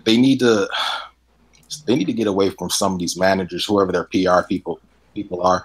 Look, I was just telling Coach yesterday, man. I'm gonna be honest. You know, Carlos Spa's manager, you know, he doesn't get it. You know, won't give Coach an interview. Some of these fighters won't give Coach an interview. Here, Coach is and using his free time, right? He doesn't get anything out of this to push these people, to inspire them, to get their names out there. You look up some of these fighters, they got stuff from 4 years ago, fights from when they was in some of these leagues that aren't even probably around anymore, right? You look them up. Half the 3/4 of the videos in the YouTube search is Coach Sheldon Harrison on this page and us talking about them, but they don't have time to come on here. Nah, man, I'm calling it out. they say it. Yes. But Chris, you know who else they they got doing good too? And she's not even a champion no more, not to even cut you off. And I admire her work ethic too. Don't nobody like her, but I like the fact that she a hustler and she doing her damn thing. Joanna, she got deals with, for real. No, you laugh and listen to me. I know, but she got deals with Reebok and all kind of drinks and all type of everything, and she ain't even no damn champion. So it's no reason for Jessica to be broke. That's her problem. Yeah. I feel sorry for her, but damn. I definitely agree. We It's talk more- about She need to talk to Oprah. Yeah, no, she needs to, you know what? She needs to No, talk she needs to talk to Oprah. Coach. No, she needs to talk she to Ayan. probably needs to be on Close enough. She need to talk Steve to Oprah. Harvey show. But y'all, this Because, like she said, you know, you're not a. I mean, you're not a celeb. You're not like a celebrity, and you need to be realistic. You know, especially with your finances. Yeah, I be getting side hustles too. You Yeah, know? it's her problem, and that's the Now there- reality. But TC in the comment section brings up a good point. And part of it's UFC, the UFC pay structure, as well as what they did with Reebok. If these lower level fighters could bring their, have their own sponsors, that could give, even though they're not the personality, whether they're champion or not, whether they have the personality or not, whether they're working the angles like Cris is or not, they'd have at least something coming in. And you gotta remember, the UFC is not gonna promote you like that. That's what They're not gonna Chris is do doing that. on her own. They're That's what not Chris gonna doing on her promote own. you. That's why she's traveling. And You can't wait for the UFC to do this. yeah, I'm gonna tell you. See, that's, oh, go ahead. they will push Conor McGregor, they'll push Khabib, or they'll push Brock Lesnar if he comes back, but they won't do the same. And they push Ronda Rousey. They didn't really do when she became champion. They didn't push her too much, and then they don't even push Amanda when she's champion. And they might do a little stuff for Joanna. Most of Joanna do that for herself, just like Chris does. Well, it's like the coach said, they won't bend over and show no booty. So of course not. They're not gonna. That's it. Oh They're yeah, not gonna do that. Excel. I like you talking about that the upcoming fight between. And we talk about the upcoming fight between Rachel Ostovich and PVZ, and that's pillow fight fantasy. The problem is a lot of these ladies, they think that a couple 20, 15 comments from some simps on Instagram means that they have your support and that you're more known. That's not going to make you more known, all right? That's not going to be more known. Here in the United States, we don't have a national language, and I'm the first person to say that. But it's important. Cris Cyborg, he doesn't have great English skills, but she's doing what she can to get out here and make her name more known. Nobody else has an excuse. I'm tired of the excuses being made for a lot of these people, man. And look, I'm going to be out here regardless saying, no, what's happening to Andrade's not fair, this and that. I'm going to speak out for the fighters, but they got to speak out for themselves also, man. They got to do their part, That's true. That's true. You know what? If everybody had that hustle mentality outside the ring as they did inside, everybody would be A-okay. I was still coming up a closed mouth, still get fed. There you go. Exactly. That is so true. Does she have Of course not. another job or something? Like, No. has another job on the side? No. That I know of. If that's what she has to do, Thanks. then she needs to do that. Like, don't complain Yeah. about. I mean, it sucks what they're getting paid, Like but you got fired. do something about it. If you need to, Mm-hmm. go get a job on the side. I mean, Mario Exactly. Moreno, You know I you ain't agree. got it like that, even so even Stipe Miocic, the guy, he makes a lot more money, He's a firefighter. but he Mm-hmm. still does firefighting. He still does it. Do something. I Because if mean, she's Mhm. waiting for the they- UFC, she's gonna be waiting for a long time. She wait for the UFC to be It's promoting her, unfortunate, and Well, but look it's at sad they're not gonna do it yeah. unless she it's bends un- over and and look starts at something Rhonda that they Marcos. want Rhonda to. Marcos, she works. I think she's a pharmacy tech. So Yeah, Yep. she's a it's pharmacist. no excuse for these people. But coach, what are your Mm-hmm. thoughts on? I want to hear it from straight from you. What are your thoughts on some of these fighters not doing what needs to be done to make themselves more known, not using this platform available to them here on YouTube, which is basically where the real MMA fans are. I gotta get your thoughts on that, man. Well, I mean, man, it's kind of like, man, a lot of these fighters are waiting. They waiting for somebody to do it for them. They waiting on their managers to do it. And you have a lot of fighters that fall out with their managers because their managers could be setting up some events, and for whatever reason they can't go. And Jessica Andrade can be marketable, man. Look, Jessica didn't do like Cris do. Like Cris do Zumba classes. I mean, she teach people how to lose weight. She does strength and conditioning. I mean, she still do that on the side to this day. Like she's not just getting these $500,000 paydays and then just sitting back collecting money. Nah, man, she's self promoting, man. She was at the San Diego Chargers football camp, self promoting. I mean, she was doing a back to school drive, self promoting. I mean, all the stuff she doing is self promoting. And you got some fighters, man, that just don't want to do it. Like the same thing with Juliana Pena. She had to self promote. I mean, Juliana Pena felt like she wasn't getting a push, so what did she do? Juliana Pena started putting herself on every telecast that she can find, any podcast. Juliana Pena had her name out there, and I'm gonna tell you, every time I put up a video about Juliana Pena, that video did 2,000 views within the first 2 days, man. And that's just going to show you, like, you do what you do. Cindy Dandois, same thing. She out here working, she grinding. This girl, what, we sponsored on this channel. We sponsored Cindy. She's a teacher. Yeah, and when I was telling Cindy, what the super chats was, Cindy Dandois was like, oh, she said she had that look in her face. Oh, well, y'all can get a logo then. Yeah, we can get that logo on my butt, or we can get the logo. Like Cindy picked up on it quick. Okay, now I better promote. Let me do it now. Let me get this little chump change from these guys on this channel. And that's their mindset, man. Those are people that hustle. But then you got these people that want to sit and complain, like Amanda was doing all this during complaining, and I'm like, okay, I get it. You feel like you're not being pushed. You feel like the blonde hair, the blue eyes get pushed. Well, okay, that's a narrative, but ask Juliana Pena that. Okay, Juliana Pena knew that, but what did she do? She started working. Cris Cyborg know that, man. We know that the blonde hair, the blue eyes. We know that that's who the demographic is, y'all. That's just who it is. But they didn't sit there and complain. They started working. I mean, heck, look at Valentina. People kill me. They say, well, Valentina got privileges. Well, wait a minute. What privilege did she get? Let's go back in her history, okay? She had to come in and take a fight against Sarah Kaufman. I don't call that privilege. She took that fight on what? 8 days notice, 7 days notice. I mean, you call that privilege? If somebody were privileged, you give them an easy fight so they can pull their name up the ranks. Then she had to turn around, okay? And after that, she had to turn around and then she had to deal with Holly Holm. Wait a minute, Holly Holm was coming off, off that win, man, off a beautiful win. Oh, wait a minute. But then, all these people outweigh her about 20 pounds. Is that privilege? Not really. Valentina was a huge underdog in that fight. They was giving Valentina, in most of her beginning fights, she was the underdog. You don't give the person who privileged, Mackenzie Dern, you don't give them privilege. You don't give them people that on the odds makers would think that you're going to get beat up. No. And then, she got outweighed by Amanda Nunez by 20 or 30 pounds.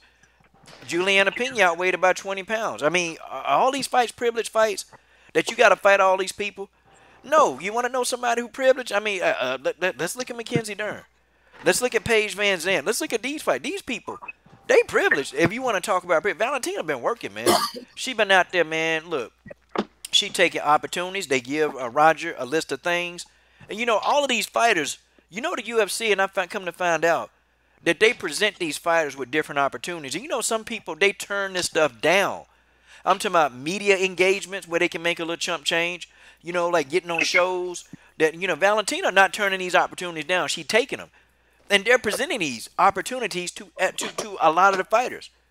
Then people you would think, man, and even Nico has been presented with opportunities, but what happened? Nico Montano, for whatever reason, she felt she ain't got to do them. But Nico not complaining about the money, okay? But you got people like Amanda, who, now Amanda is, she does some work in Invicta, but, she wasn't at the fights last night. She wasn't at Invicta 31. So when these people start complaining, man, it's got to be legitimate. Because I roll with a fighter. With racism and injustice, I roll with them. And y'all know I will. I roll with them, and I'll back them 100%. That stuff that was happening to Danielle Taylor, racism. What they was doing to Vivian Pereira, racism.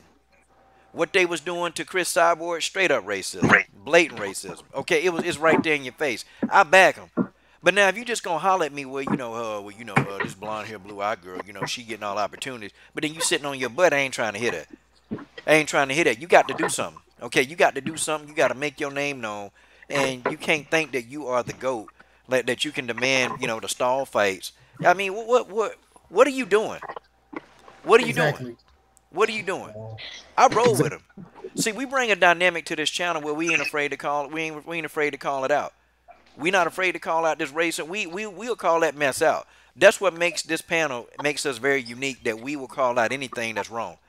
We call it out, and we do it with pride because that's what that's what the LDBC is about. We just don't let stuff just sit there. We don't let it fester. Okay, these fighters, some of them need to get off their butt, man. They got to stop talking so much, and they got to go do. It's okay. The problem is, exactly. The problem is too many gym rats. They're not, like you told me, like they're not business mindset. They fighters, man. They let their managers do And, all kind of stuff. that's where I put in this guy. Yeah. But this guy is a millionaire. He said, like, okay, I have this is how he works. I have an accountant count my money. I have an accountant to watch him. I have another accountant watch him. I have the lawyer watch him. Another lawyer watch him, and I watch them all because he don't trust nobody else but himself with his money. Man, savages.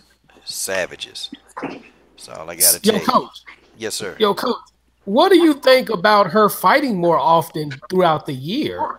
If she's having so much of a money problem, can she ask Dana White to give her about 3 or 4 fights a year until she gets a title shot or something of that magnitude, or get a high ranking?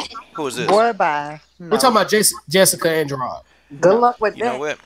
Jessica, see, guys, you got to understand, and Channel MMA with Jay, shout out to her, man. She pointed this out, too. Well, she pointed it out. And I got, after she made the video, I got to thinking about it. She said, she said, in Brazil, an American dollar go far in Brazil. So she said, how the hell is Jessica broke all of a sudden? Like, what is Jessica doing? What is she really doing with the money that she's getting, Because, Channel MMA with Jay went in, man. She said, oh, girl made 250 grand last year. Now, when you take away the trainer fees, the manager fees, Jessica probably got to keep taxes. I mean, Jessica probably got to keep 100 grand all that. When she paid her trainers, managers, sparring partners, you don't have to pay a lot of them because they're in your gym already, and you're helping them prepare for fights. So it's an even trade-off. So a lot of the people in your gym, you don't have to pay them, But and even sparring partner, Jessica probably got to keep 115,000, maybe 110. Out of that 250 grand that she made, she got to keep one. Okay, so you got, and then you go to Brazil where the dollars are what, 1 to 4. Yep. So you got almost over 400,000, Brazilian dollars, and now you broke. Like what's up, man? Nah, something ain't right. Something don't add up, Got to do more than I five. was actually gonna try to say that because like that's what was going through my mind. Like it goes a long way in Brazil. 100 and like that goes a long way. So that's. But I think another thing that happens, and I know a lot of people do this. They have this money, and in their head, like, wow, this is a lot of money. And so they just spend, and don't pay attention to how much they're spending I have because to they think agree they're with that. okay. She probably went insane with that money. Yeah, she probably thought, oh, I Cause got all this money, let me keep spending, you know, and she probably Only, uh-uh. wasn't paying attention because Hmm. she thought that each time she spent money, she still had plenty more. only way you Well, can So spend see, that that's much a money still that lot her of fast. Amanda problem people though. do Nunez that does that Yeah. a whenever lot they Yeah. have a too. lot of Yeah. money. Only way you spend money that fast if you have a gambling habit or a drug habit. Well, she I And don't probably know. got a Amanda drug Nunez habit. does that a that's lot one. too. Look, it doesn't Mm-hmm. add up. All right, no I matter mean, how if you they try money, to. I don't know. But money will make you do some crazy things, boy. Yeah, But Oh, go ahead. I'm sorry, Genesis.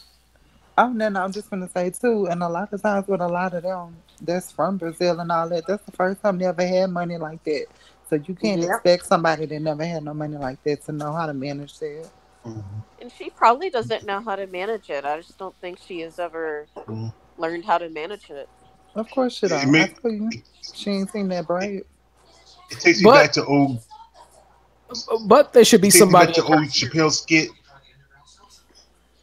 Go ahead, But George. it take me back to old Chappelle. Okay, I would say it take me back to the old Chappelle skit where black people got the reparations, and pretty much at one point the guy said all these black people are spending money faster than the economy's gonna become pounds back because they like gaudy stuff, and jewelry and all that stuff.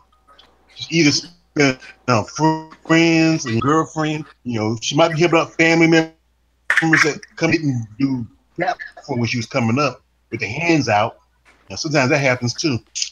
It's And almost then like when bad like somebody hits the lottery, when they're not yeah. used to having money, they're not gonna know how to manage it. They don't know anything about investing. They don't know anything about how to keep it. And like you just said, you're gonna have cousins you ain't know about, aunts, uncles, or whoever, try to hit you up, and people you ain't never seen before, family members. But she just needs to learn how to market her brand. You can't really rely on, everybody to help you do that. You Like know. I'm gonna give you guys an example, and in General Africa, we'll definitely be able to relate, man. My brother 78 Sports TV. I'm gonna tell you something, man. That dude is a walking money magnet. I don't care what he do. I don't care what he talk about. People, he markets his brand so well, and I'm not gonna tell his. I don't really. I'm not feel like I'm telling his business, but this dude, whether he do it in his real life, he can go somewhere. You guy can make $1,000 just off the hip. Okay, he can come on YouTube and do a live stream. He can make a couple $1,000 in what, in a matter of hours, in about an hour or so. I mean, he's very much, he sells his brand. He don't just sit at home and just wait for somebody Exactly. else to do stuff. This guy, he's Exactly. very money knowledgeable. He understands. He's had a lot of experience. Doing a lot of stuff. He knows how to sell his brand. Anybody that can communicate and just even get on YouTube and just make like, to him, that's chump change. A couple thousand is chump change, but he can just go and talk about some life, whatever.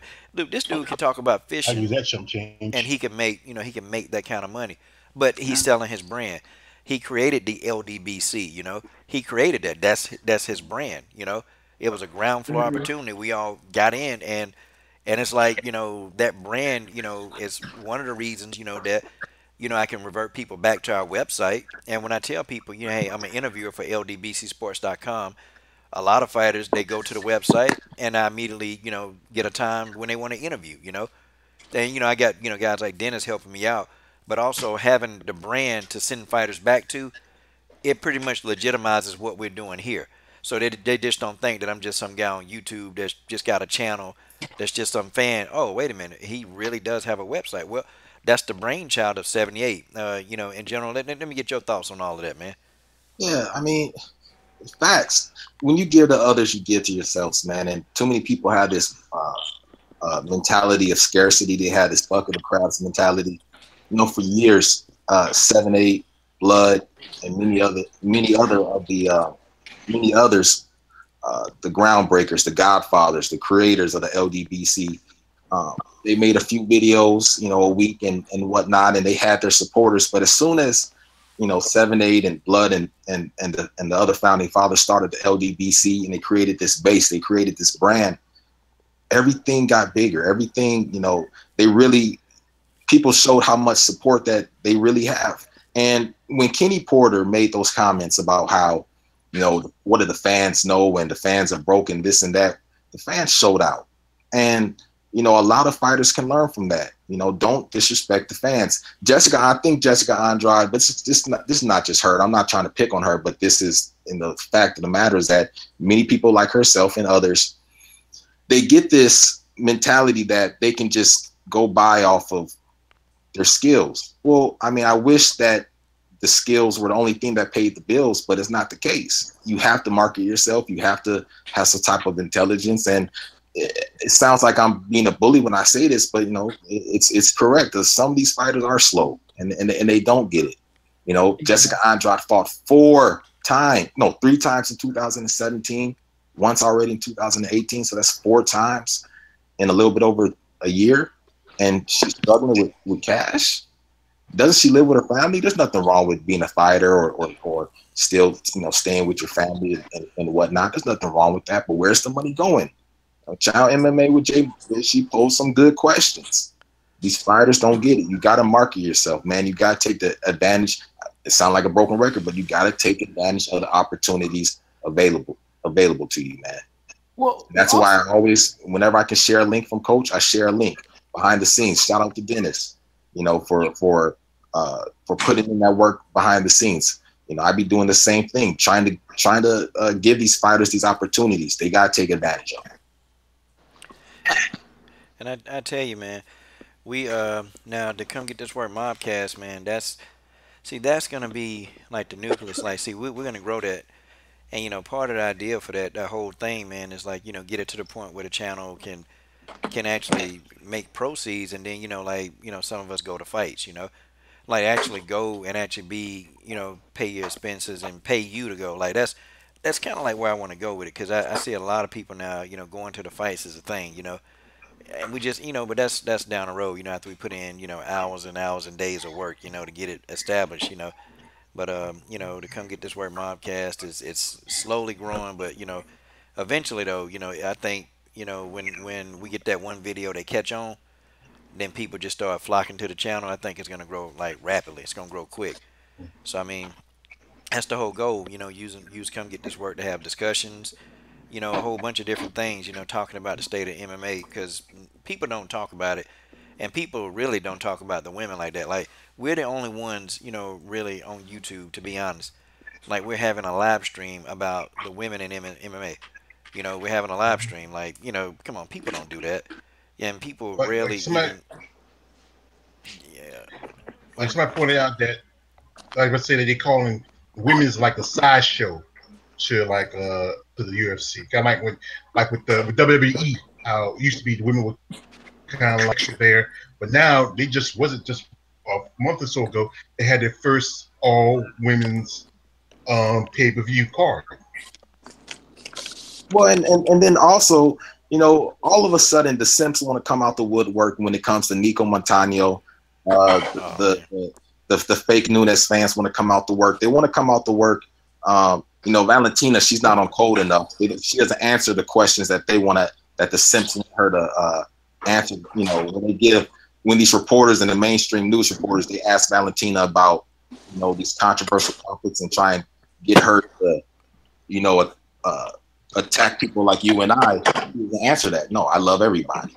So they don't simp for her, but they come out the woodwork for people like Nico and Kenzie Dern, and I think Kayla Harrison has some good fans. And full time, he's a solid fan and stuff. He's not a simp, but she has her own simps. They come out the woodwork for them, but they never come out the woodwork for these other people. Why?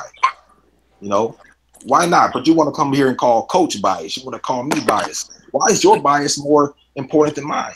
I am biased. Yeah, I am biased. subjective. Yeah. Oh yeah. Yeah, I'm biased. I'm biased as hell. I ain't gonna even lie. Yeah, But you're balanced. Yeah, I'm biased, bro. As a matter of fact, I was just arguing with somebody the other day. Yeah, man. What you expect, man? And shout out to the dude. He actually turned out to be a good dude. We just talking. And I went and I checked his channel. I said, yo, man, boy, you be singing, man.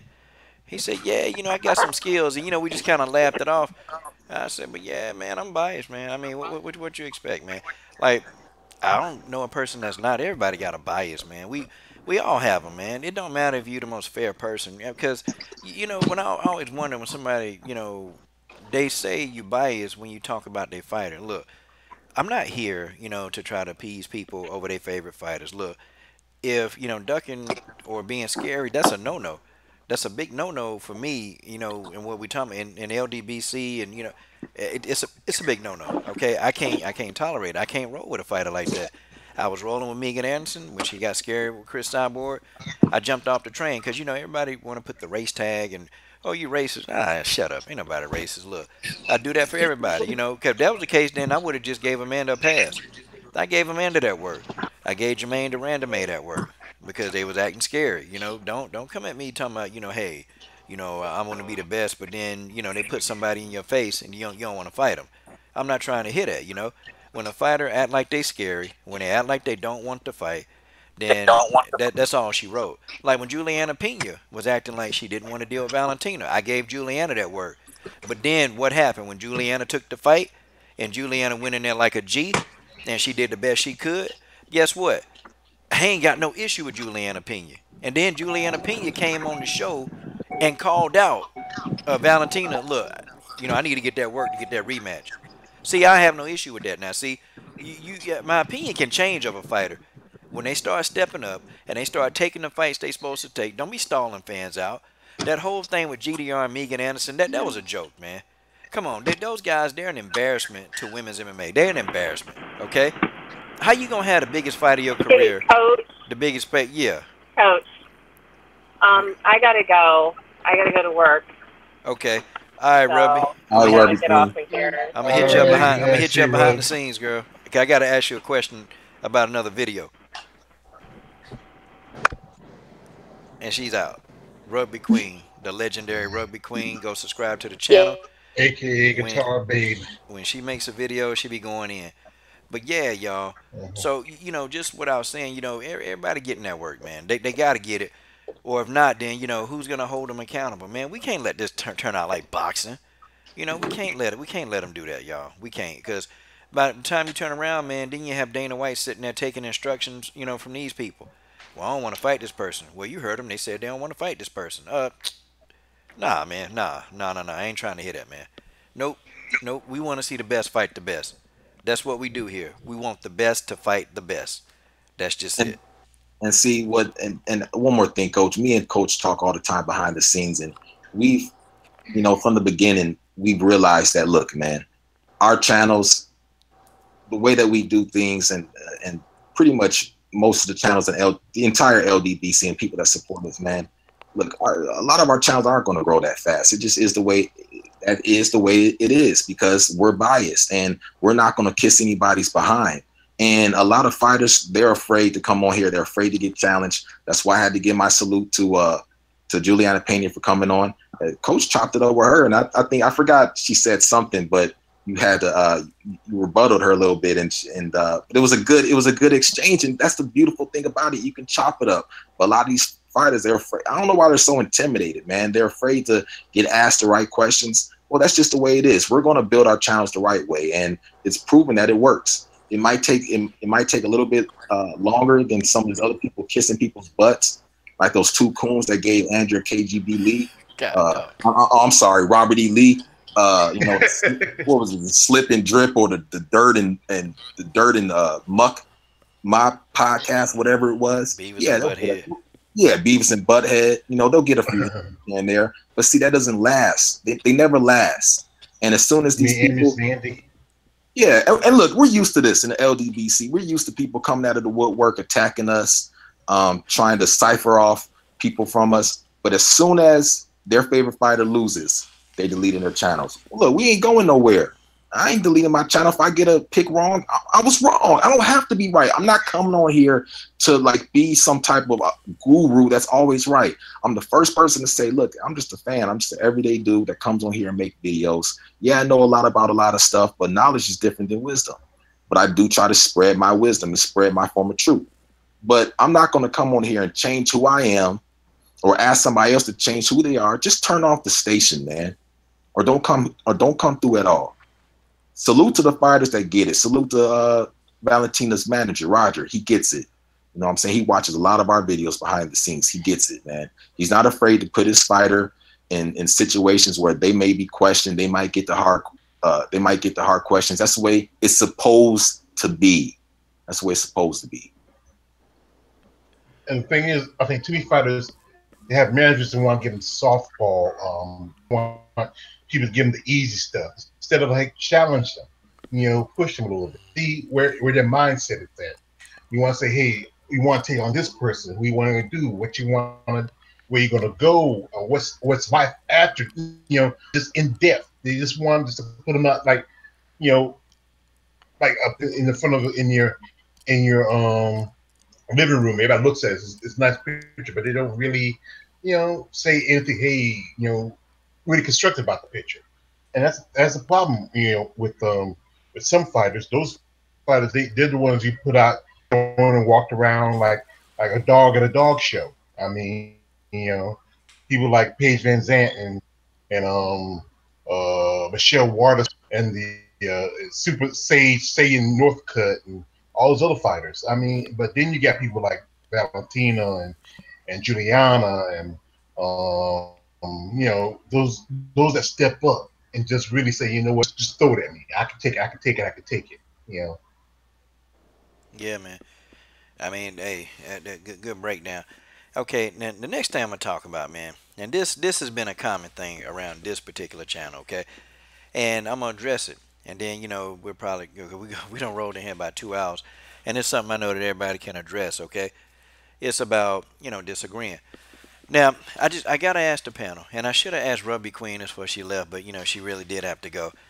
You know, I just want to know, have I ever turned anybody's hand and made you just agree with something that I said? Like, you know, I come on here and hey, you know, I mean, I just have an opinion, you know, I just got an opinion, and you know, but if I ever like made somebody, can you get the comment? Oh, I mean, y'all just saying that because Coach said it, you know. But you know what? Me and TC, we disagree on Antonina Shevchenko.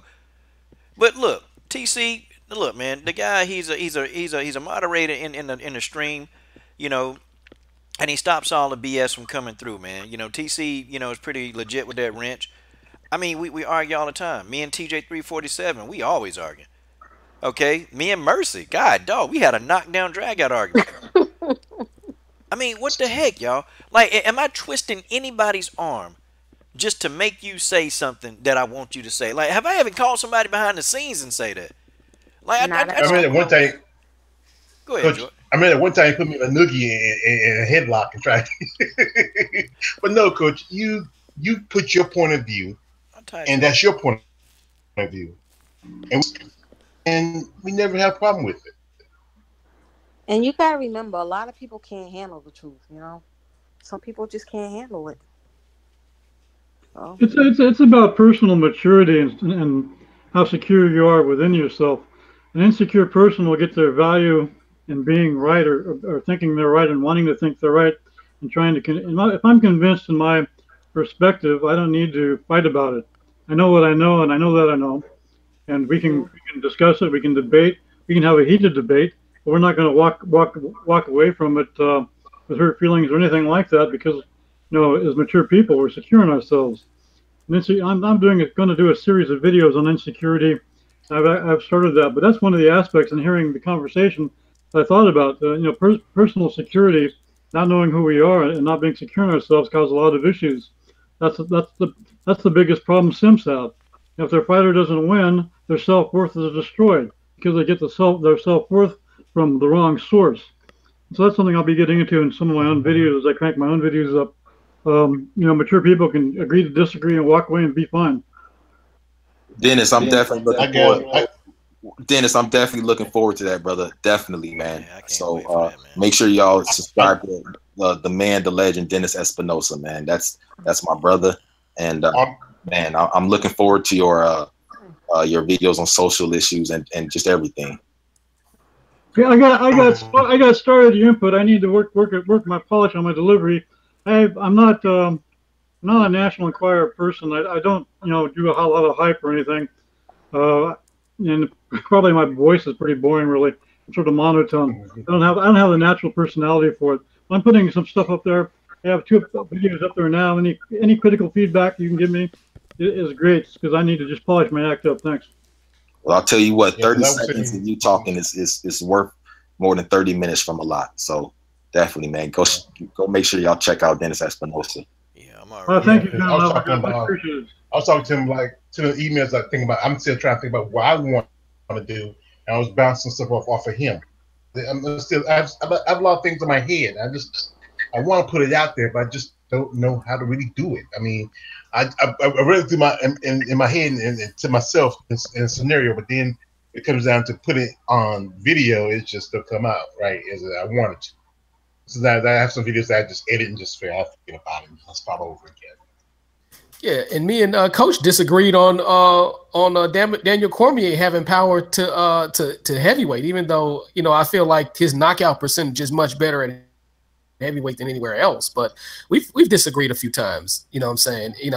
You don't always know that we disagree, but for the most part, we've disagreed on a few occasions. But he's not pulling nobody's arm just to agree with him. If I see something just like he does, I'm going to agree with it. If I don't, hey, we're still going to be cool. And I promise, man, I'm not cutting He's been nobody kind of off. quiet. I promise I ain't cutting nobody out of the stream. Man, you know what? I'm gonna tell you the only people that I stop fooling with, and I'm gonna be honest, the only people that I don't, man, honestly, I give, man, I give people 100,000 chances to be cool, but only racist, man, like really truly, people that make racial comments, or people because this southern accent, sometimes, you can think like us southerners we slow, man, but nah, sometimes I just don't say nothing. I just don't say nothing. I just, okay, yeah, it is what it is. Okay, you have your But thoughts, and that's Coach, fine. I just leave them. I just leave it at that, man. because I'm from the South I just leave it at that. too, I but just let people have their opinion, and and it's like it's the internet, man. When you say some stuff, man, or I try to support everybody, man. I want everybody to do well. Everybody. I even want people to make videos, and I be wanting them to do good, man. You know, I be wanting them to do good. And you ain't gotta, like, hey man, go subscribe to his channel. You gotta do that, man. But yeah, man, I get, if you actively talking junk, about me, and I can't do it. I can't do it. People, you make videos and constant videos about, something you don't like. Okay, fine. You got the option. Come live. If it's something you don't like, come live. Just come live. The invitation. It's been a few people that's done came live. Even even the one thing that had an issue with me. She had the guts to come live and talk about what she didn't like, but then she had to get up out of there because she was being racist afterward. But at least she had the guts to call in. So you got an issue, man, just call. It ain't hard to find. Right here on live stream. Right here on the dang on live stream, boy. But yeah, man. Yeah, so let's I guess, man, we'll get into one more thing and then man, we'll call it up. But okay, Lala, this will be something I know that you can get a hold of. You ain't gonna feel on the spot. So I'm gonna ask you this one. Okay, this fight that Valentina got with Nico next weekend. Okay, why do you think? Okay, do you think? Let me ask you two questions. Okay, are Nico's injuries legit? Were her injuries really legit? And what do you think Nico could possibly do to help her win this fight? I ain't say like win the fight, but what can she do to even help her get some kind of edge in this fight to win?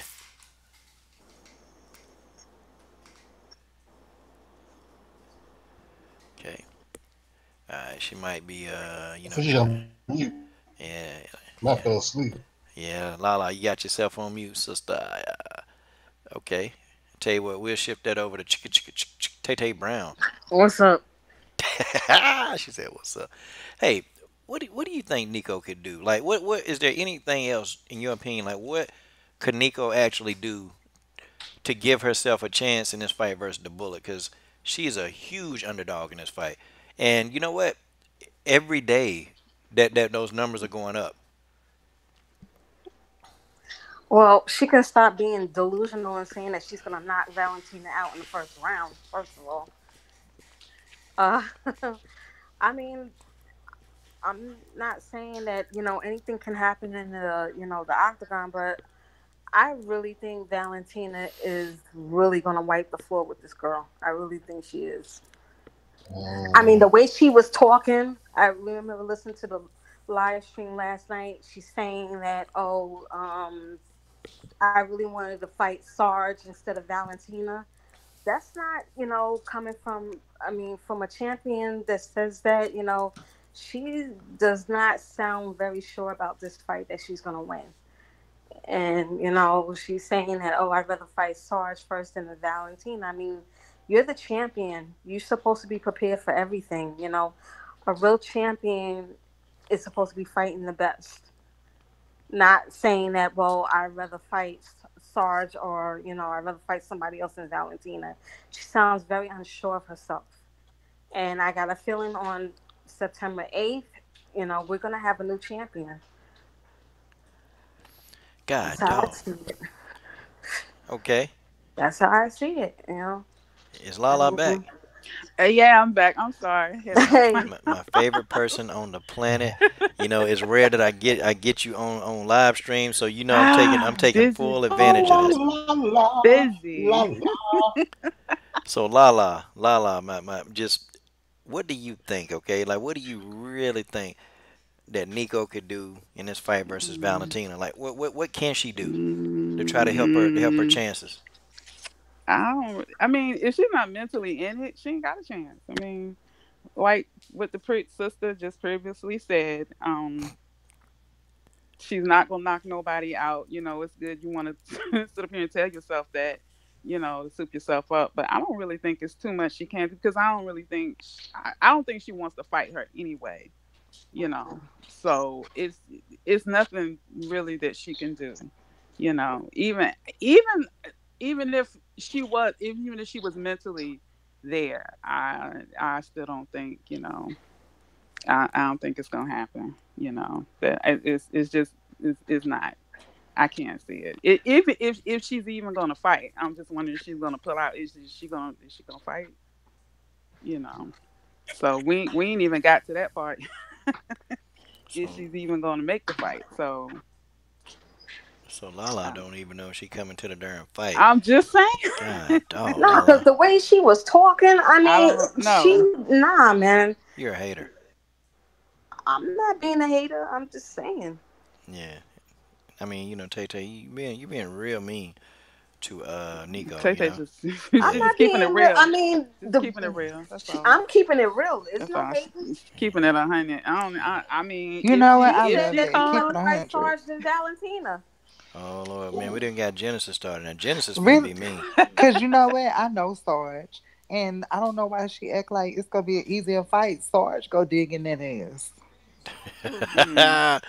Y'all just hate Nico for no reason. I mean, God dog, what's wrong with y'all people? No. She coming on Call your it like shit, talking about no, man, ain't no hate. That's keeping it real.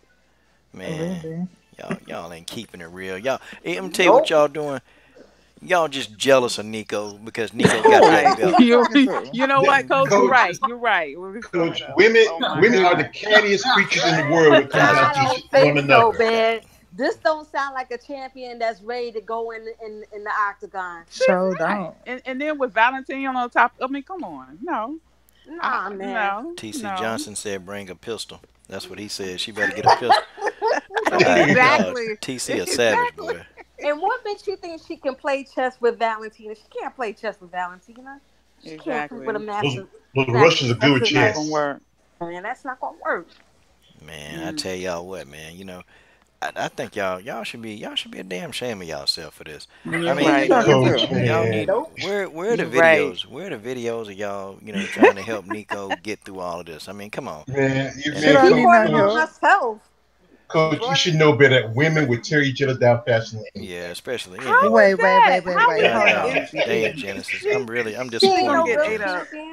George Pace, you should be the last one opening your mouth to say anything.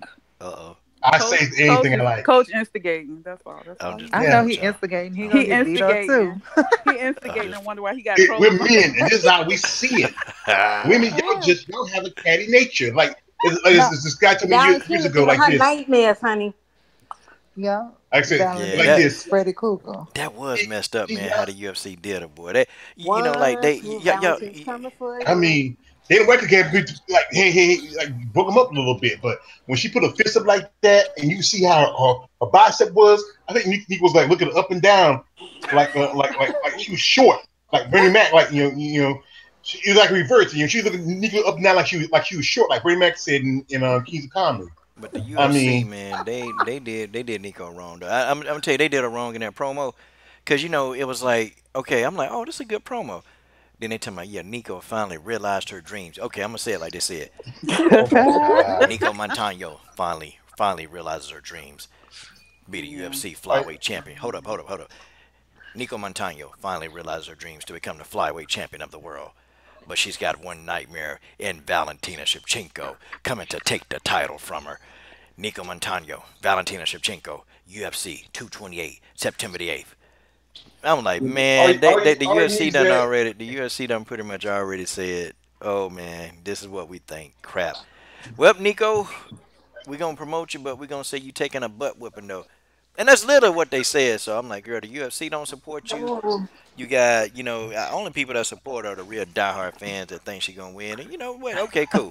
That's what I Well, want. coach, Like That's what I want. Dennis said like this. All you need that guy used to do the speech over for movies for that promo. What is I forgot the guy's name? He used to always you remember the voice in a world, and that's all you need that guy for that. But he died years ago. like Coach said, this is what the UFC really thinks about Nico Montano.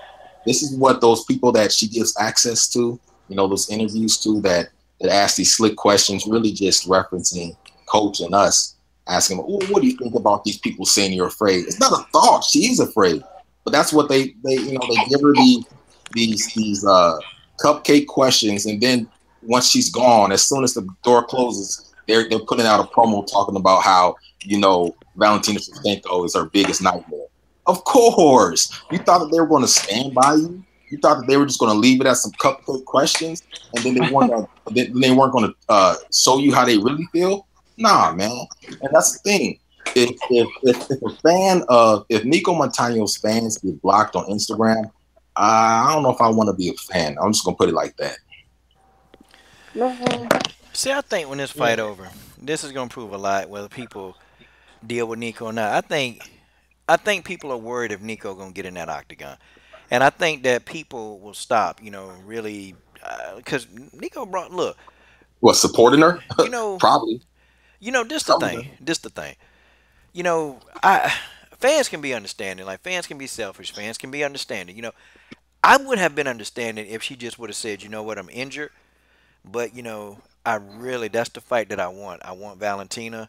I want to defend my belt. I don't care who it is. I would even if Nico would have said, I would defend this belt against anybody. I don't care. I would have been like, okay, all right. Well, when she get healthy, okay, cool. I wouldn't have liked it. I'd have been like, man, she taking too long. But I would have had to respect that she want to get healthy because she said, listen, I'll fight the goat.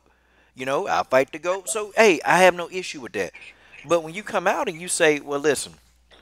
Valentina got many more fights than I do. Valentina don't really deserve a shot at the title. Wait. And then, I'm sitting here like, wait a minute. So Valentina don't deserve a shot, right? You don't think so? No, man, let's just say she right. Okay? Well, by that logic, if Valentina don't deserve a shot, why don't you get in there, whoop Valentina's ass real good, and show her that she don't really deserve a title shot like you say she don't. Okay? Thank Do you. do what you do to bums. Do what you do to bums. Thank you. Beat them down. That's what you do to a bum. You beat them up, right? That Or you beat somebody who shouldn't be in your level. But she took it there, and I'm like, okay. So now what?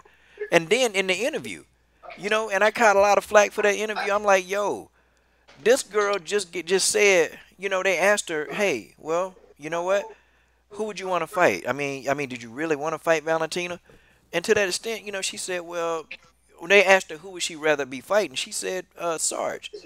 So that if that don't tell you that she don't want to fight Valentina, I don't know what else to tell you. Okay, I can sit here right now, and then I'm gonna go to Jimmy because I want Jimmy to get some of this, man. I can sit here and I can say all day long that, well, you know what, she not scared, she not scared. But then, if she go off and she make a video or she get on a podcast and she tell people, well, well, I really wanted to fight Sarge. But that's what we've been telling y'all. That's what I've been telling y'all since day one.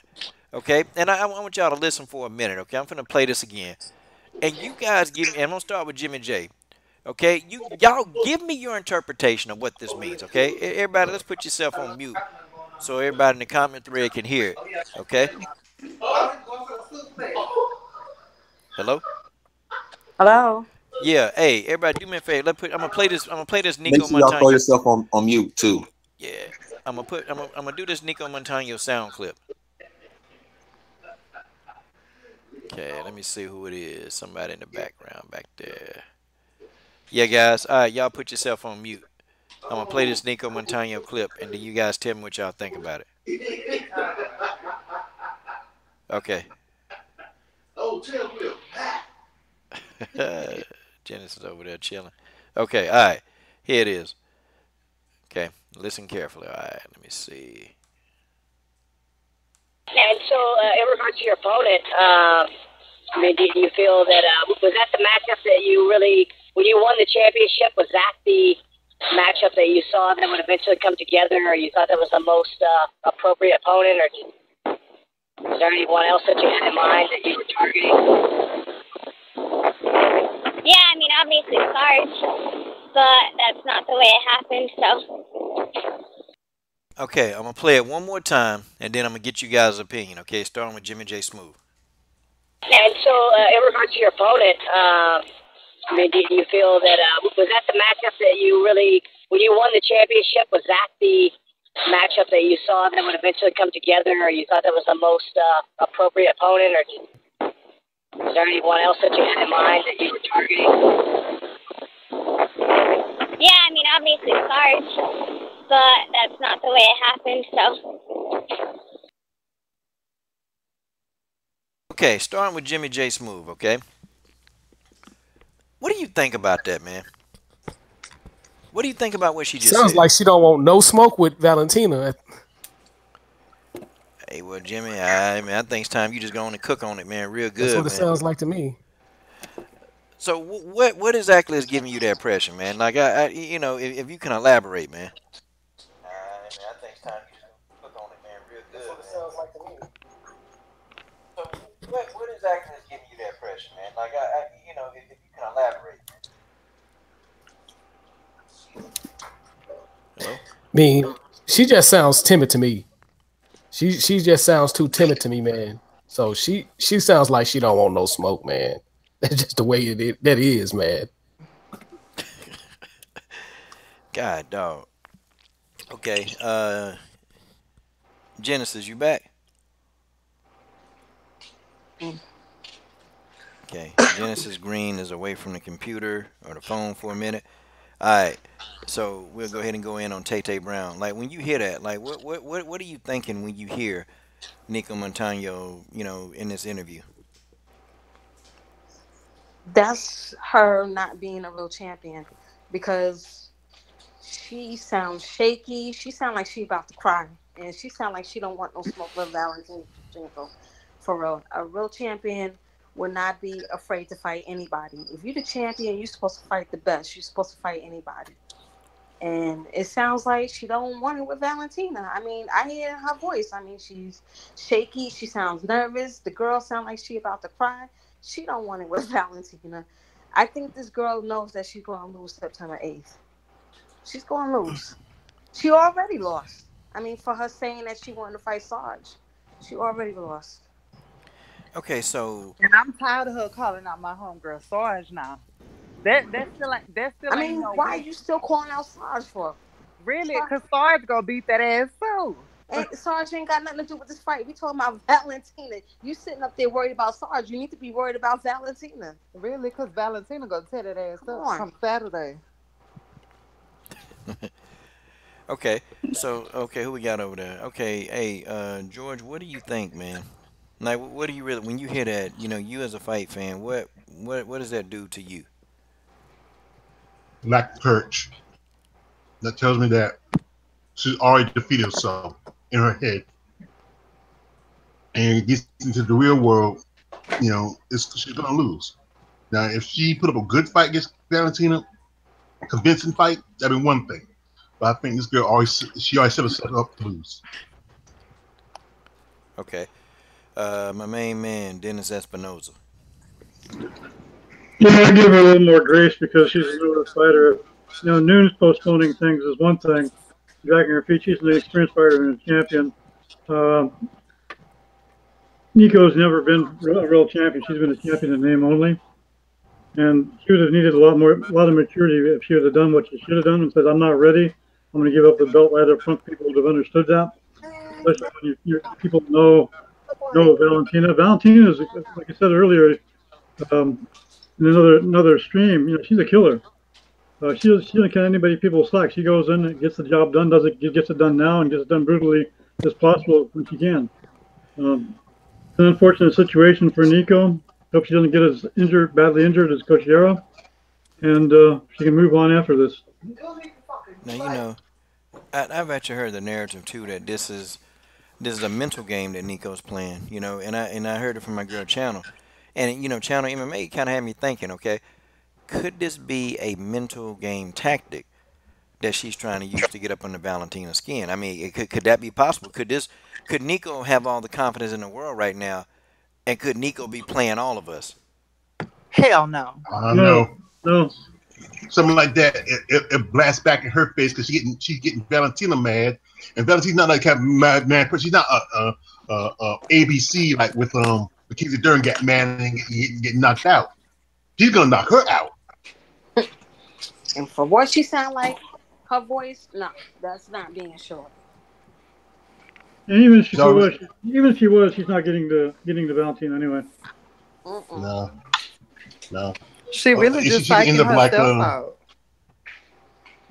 Ain't careful. She might end up like our Kish against Felice Herring. She might, she might have to start selling her suit on eBay. And Sims buy it.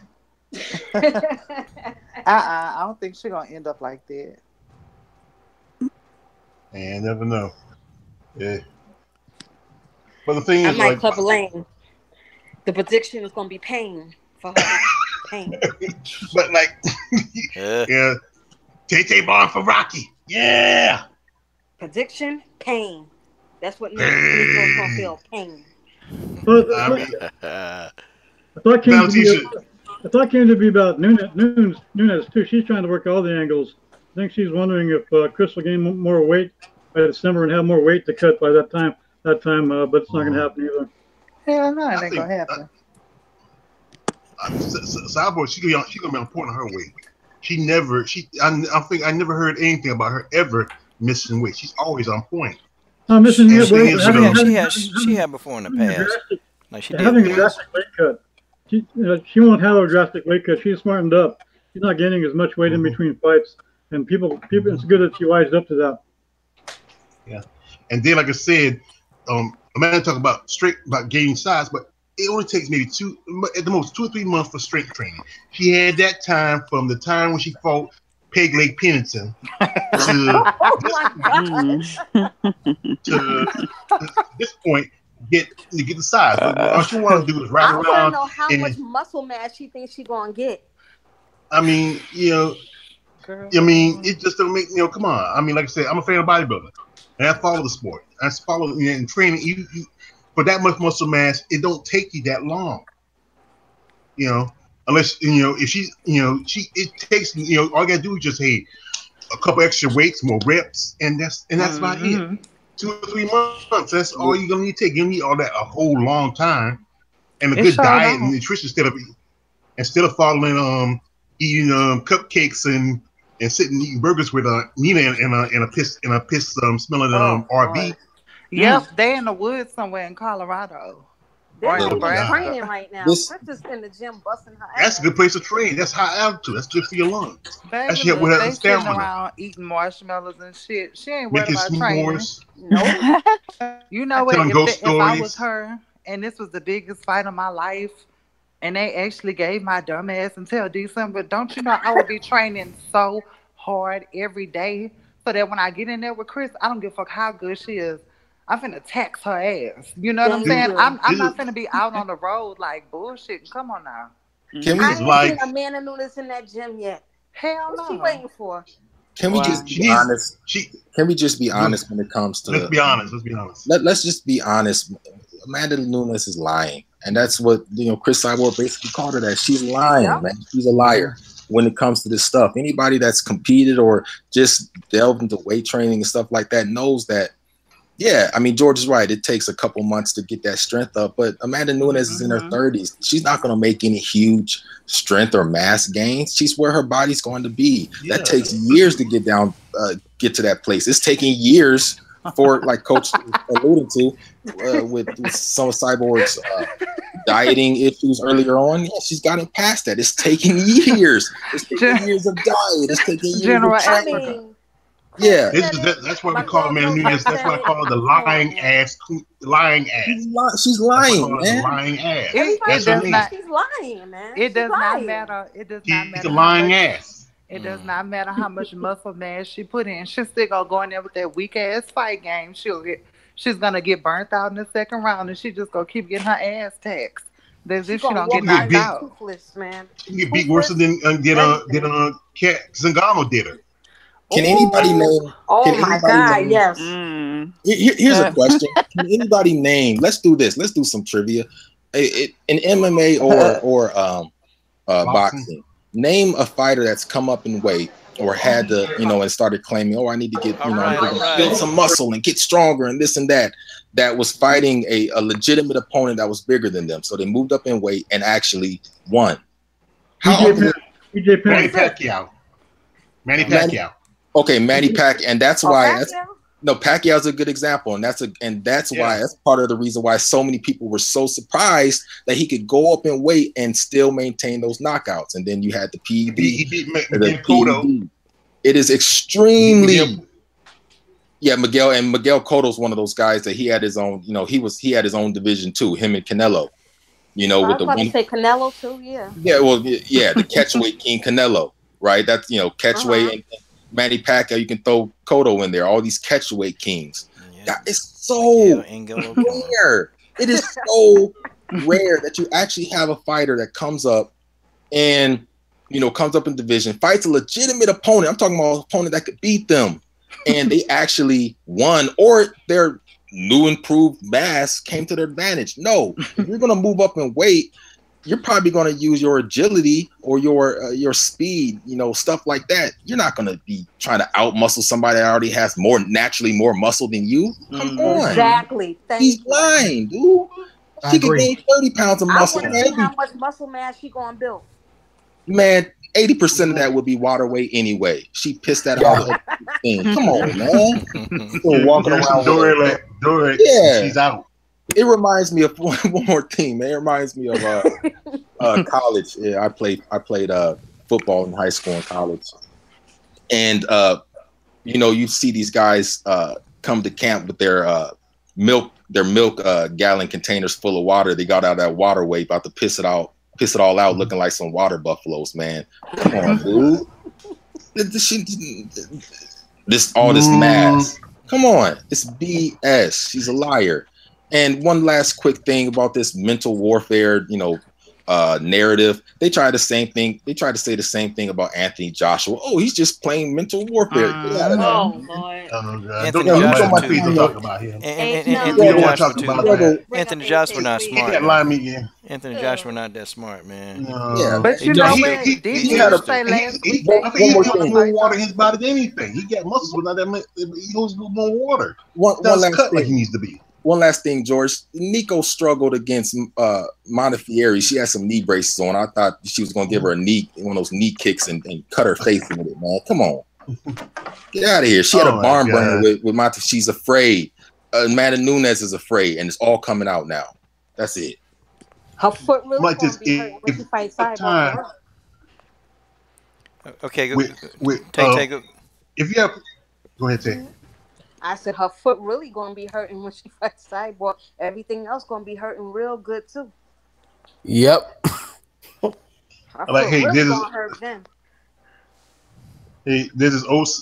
I like to say old. This is old saying like this. Hey, if you're gonna be going to something, you gotta understand. You know, you have to be prepared for it. You're gonna be. You gonna rob banks? Start slow. Rob like a gas station. You're gonna kidnap.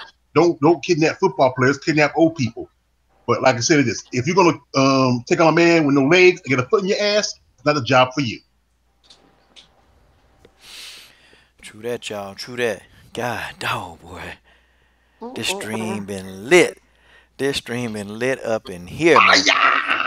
Okay. The house is burning. Okay, folks. So here's what we're gonna do, man. You know, we've been up here for a minute. We're gonna do our closing thoughts. Okay, so you know, definitely let let whoever talking, just let them finish, and don't cut them off, because I want everybody to get a complete closing thoughts. Okay. Normally I start with the ladies, but we're gonna end with the ladies to close off the show. But I want to go ahead and start with my main man. Okay, my main man here in the stream, and let me go ahead and play his theme song. My man Dennis Espinosa. Our Lord Merlin. Appease us with your power, Lord Merlin. What was the question on Cena? All right, Dennis Espinosa. Yes, sir. Your closing thoughts. I think we've covered it all. No use for me repeating it. Just you all have a good evening. It's good to be a part of this, and looking forward to bigger and better things for y'all. Guys, that was Dennis Espinosa, boy. I bet y'all like how I took him out, man, with his theme song, man. Hey, fit him, man. This guy is the news, man. Dennis Espinosa is the news. He knows better, man. This guy knows stuff, man. Dennis Espinosa. Presence, Lord Merlin. And some more people, they're rolling around in here, man. They're rolling in here. Guys, y'all don't miss the stream, but have no fear. I'll come back on tomorrow, man, and we'll get it cracking. Matter of fact, man, I'm gonna probably try to do as many streams as I can, to try to really get some of my boxing content back up. So yeah, man, we're gonna do it. All right, my main man. Okay, George Page, your closing thoughts, please, sir. Alrighty. Well, I'm gonna say this. This I'm gonna say real quick. It's been a very rough weekend. We had the loss of our Queen Miss Aretha Franklin, God bless her, and the loss of Senator John McCain. And I want to point this out. John McCain, even though he saved Obamacare, but also if it wasn't for him, the UFC wouldn't be what it is now, because he was a guy who rallied, because a lot of military guys were fighting in these UFC fights, getting hurt. And he put in policies which made the UFC what it is today. So if anybody should have been at his funeral, should have been Dana White, thinking that man, because it wasn't him. Because if the Gracie didn't sell out to him, it wouldn't be the UFC where he has now. He would be this so-called billionaire. But I want to say this, that Coach, this was a great interview with Cyborg. I mean, this was your shining moment. It might have been short, but hey, sometimes it is what it is, as you say. But I'm gonna say like this: this is we're looking for a great weekend coming up next weekend. For me, it's a double pleasure for me, because on that same weekend, on the 8th in Arizona, they're having the Rise of Phoenix show for the women's IFBB top female bodybuilding pros. So I'm gonna be in double heaven. So I'm gonna probably post some on that. But I'm gonna say good luck to Valentina. Good luck to Carla Esposito, because she's gonna need it, and good luck to KK, because she needs it. And that's all I can say about that. Okay, my main man, Jimmy J Smooth, and Jimmy, you want to take some time, bro, because you didn't get in there, man. So man, you can get that closing thought nice and good, Jimmy. Cook, man, cook. Okay, man, I would like to say a special rest in peace to Memphis born, which is actually my hometown, Memphis born Aretha Franklin. Much respect to her. a lot of people ate off Aretha Franklin, especially artists and stuff like that. So I want to start off by saying that much respect to her, and rest in peace to her. Second, man, thanks for having me again, as always, man. Shout out to Dennis Espinoza. Shout out to George. Shout out to General Africa, Tay Genesis. And if I miss anybody, charge it to my heart, not my head, man. So, I mean, charge it to my head, not my heart. So, you know what I'm saying? Another thing, man, is I enjoyed the interview with Cris Cyborg, man. It was definitely an honor to see somebody close to me get an interview with the active champion again. The #1 knockout artist of any division, male or female, in the UFC. You know what I'm saying? She's got a higher knockout percentage of all the champions, male or female. So you got to put that in there as well. You know what I'm saying? So definitely subscribe to my page, Jimmy J Smooth Network. Live and direct in full effect, social issues, MMA, boxing, anything that needs to be talked about for the most part, man. And I salute you again for bringing women's MMA out there. And we definitely need to start getting these women paid more. And you're doing a great job is helping them with basic expenses. I'll be donating more to the channel, you know what I'm saying, and stuff like that. I know I don't always do content, but that's because my work schedule has picked up unpredictably. It happens this time of the year, but it was a slow start, and then it all of a sudden hit me, man. But again, man, keep on providing for these ladies out here, because these women should have better paydays in women's MMA and stuff like that. And I'm glad you was able to get Cris Cyborg, who started from the bottom, and now she there. You can argue she's #1 pound for pound, #2 at worst #2. But again, keep on doing what you're doing. Everybody on this panel, y'all keep on doing what y'all do, man. And I'm out, live and direct in full effect out the 832. Y'all already know how I do. Man, go subscribe to Jimmy J Smooth, the brother. Okay, my main man, General Africa.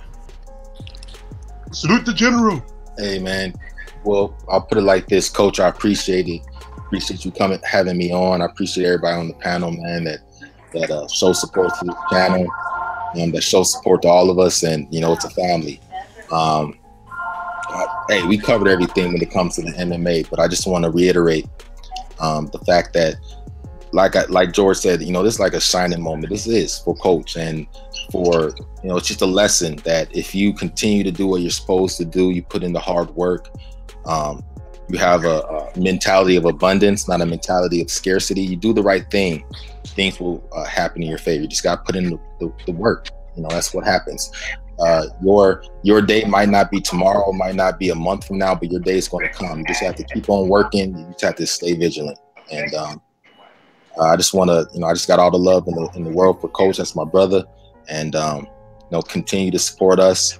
And, we're just going to continue to support each other and keep this movement rolling. It's a movement. It's a family. It's a community. Shout out to the LDBC. Shout out to the LDMMAC. Shout out to the panel, everybody in the chat. It's your boy, General Africa, man. I'm out. Yes, sir. General Africa. Okay. The ladies got it, okay? Well, I just, and then we'll close it off. Hello, ladies. All right. Make sure you mute yourself. Okay. Lala. What's up, Coach? Shout out to Coach. Shout out to the panel, ladies, gentlemen, chat. Coach, that was that. Oh my God, that interview. I've been asking for that interview for a long time, for a real long time. I just love Cris Cyborg because she's real humble. She's just real humble, and she truly is an inspiration to me. I love her. I think she is probably going to maul Nunez in December. I truly think she is. I think she is. And it's so funny how she describes herself before she goes in the ring. She's this nice, humble person. She'll do anything for you, but in the ring, she's like a whole different animal. She's just like somebody else, and I just love that. Shout out to Valentina, because if that fight goes through, that's exactly who's gonna win. So shout out to the bullet. Like I said, shout out to everybody else. God bless y'all. Be blessed, stay out of trouble. I'm out. Lala, my girl Lala. Man. It's good to hear from you again. You know what? Man. Yes. I'm saying, sister been hustling. I know, girl. You be working. I'm saying, you've been working. Wait a minute, you've been working. You got like almost 7,000 subscribers. I thought you about to say 7,000 jobs. I'm like, yeah, I feel like it. I don't know. Well, almost same thing. hey, well, you know what? Guess what? We just gonna keep going. That's all we're gonna do. That's right. You gotta keep on pushing. And the lovely Tay Brown. What's up? What's going on, girl? What's going on? I just want to say congratulations, Coach, on your interview with Cris Cyborg, the GOAT. That was an epic interview. Shout out to everybody on the panel. And thank you so much for representing us, Coach. Thank you. And I just want to say September is going to be lit. I'm looking forward to these fights. You guys, you stay safe. And let's continue to keep growing, helping each other out, work together. Thanks a lot, Coach. Have a lovely night. You too, lovely, the lovely Tay Brown, Chicka Tay Brown. Yes. Well, guys, we're gonna close it off, and I appreciate everybody. Appreciate y'all. Definitely supporting, man. Appreciate y'all. Just watching the videos, because remember, they don't even know who it is if y'all don't watch the videos. They have no idea. So I really appreciate you guys taking time out of your schedules to watch a video, even to watch a goofy video. I try to get in there and try to just make the time pass. But guys, if you haven't already subscribed, go subscribe to the Come Get This Work Mobcast. If you haven't already subscribed, go ahead and subscribe to Full Time MMA. Okay, Full Time, he was pushing this. He was definitely pushing this whole interview on his channel, and he was telling people to come to the interview. Shout out to Full Time for that, man. That's he didn't have to do that, man. He really went out of his way. Shout out to General Africa, man. Thanks, for being a moderator for the Come Get This Work Mobcast, man. Brother, I can see it, man. It's growing. We're doing good. Shout out to Cris Cyborg and Ray Ellaby, because I know they'll be watching this video too. Thank you guys for allowing me to present you in front of your hardcore fans on this channel, because that's all they wanted. The hardcore fans that follow this channel, they really wanted to hear your thoughts, and it's because of them why you exist. And shout out to Roger Allen. And I say Roger because the interview with Valentina set it up. And right after Valentina, it was Pam Bam Source, and it was Cindy Dandois, it was Juliana Pena, it was crap, I can't remember. Then it was Cris Cyborg. That interview did a snowball effect. So shout out to Roger for behind the scenes, really supporting the work that we do on this channel. Shout out to Ray Ellaby for taking some videos and sharing a few videos. It's a lot of people, man. And to Dennis, that he does so much stuff behind the scenes, man. The guy's on different websites putting videos out. He's on Twitter timelines. Shout out to Mercy Combat Sports Nation, who she started following me a little while ago, and then immediately she just started sharing my videos. It's a lot of people, man. The comment section, PK Boxing, the MMA, super chatting, Reggie the Tree, definitely the body snatcher Keith Brown, always supporting these ladies month after month, with your financial support. TJ347, Rugby Queen, definitely always digging in our pockets to help these fighters, because I don't keep it, I give it all to the fighters. I give it to them because I think that's what they need. And just a real shout out, TC Johnson, shout out to him. A lot of guys, and hopefully I ain't missing nobody. My boy Reggie the Tree, you guys are consummate, man, constantly really just doing what needs to be done, you know, because, you know, I can't do it all, you know, things such as leaving links, you know, because I work, you know, I work a lot. So things such as leaving links, stories that you guys think that I probably would want to talk about, and I end up talking about them anyway because you guys keep suggesting them. So I go in and talk about them because you guys are that good. You guys are awesome. Yeah, man. And even to the people that can't stand this channel, thank you too, because your view counts. Your view counts. And you know, people saying, Coach, man, you gonna go in? You really gonna go in, man? What about the haters? Yeah, you know what? I just kind of, when I'm sitting here realizing it, man, I ain't really got to worry about them no way, because we got Cyborg on the channel anyway, so it's self-explanatory. I don't have to say nothing to them. I don't have to say anything, really.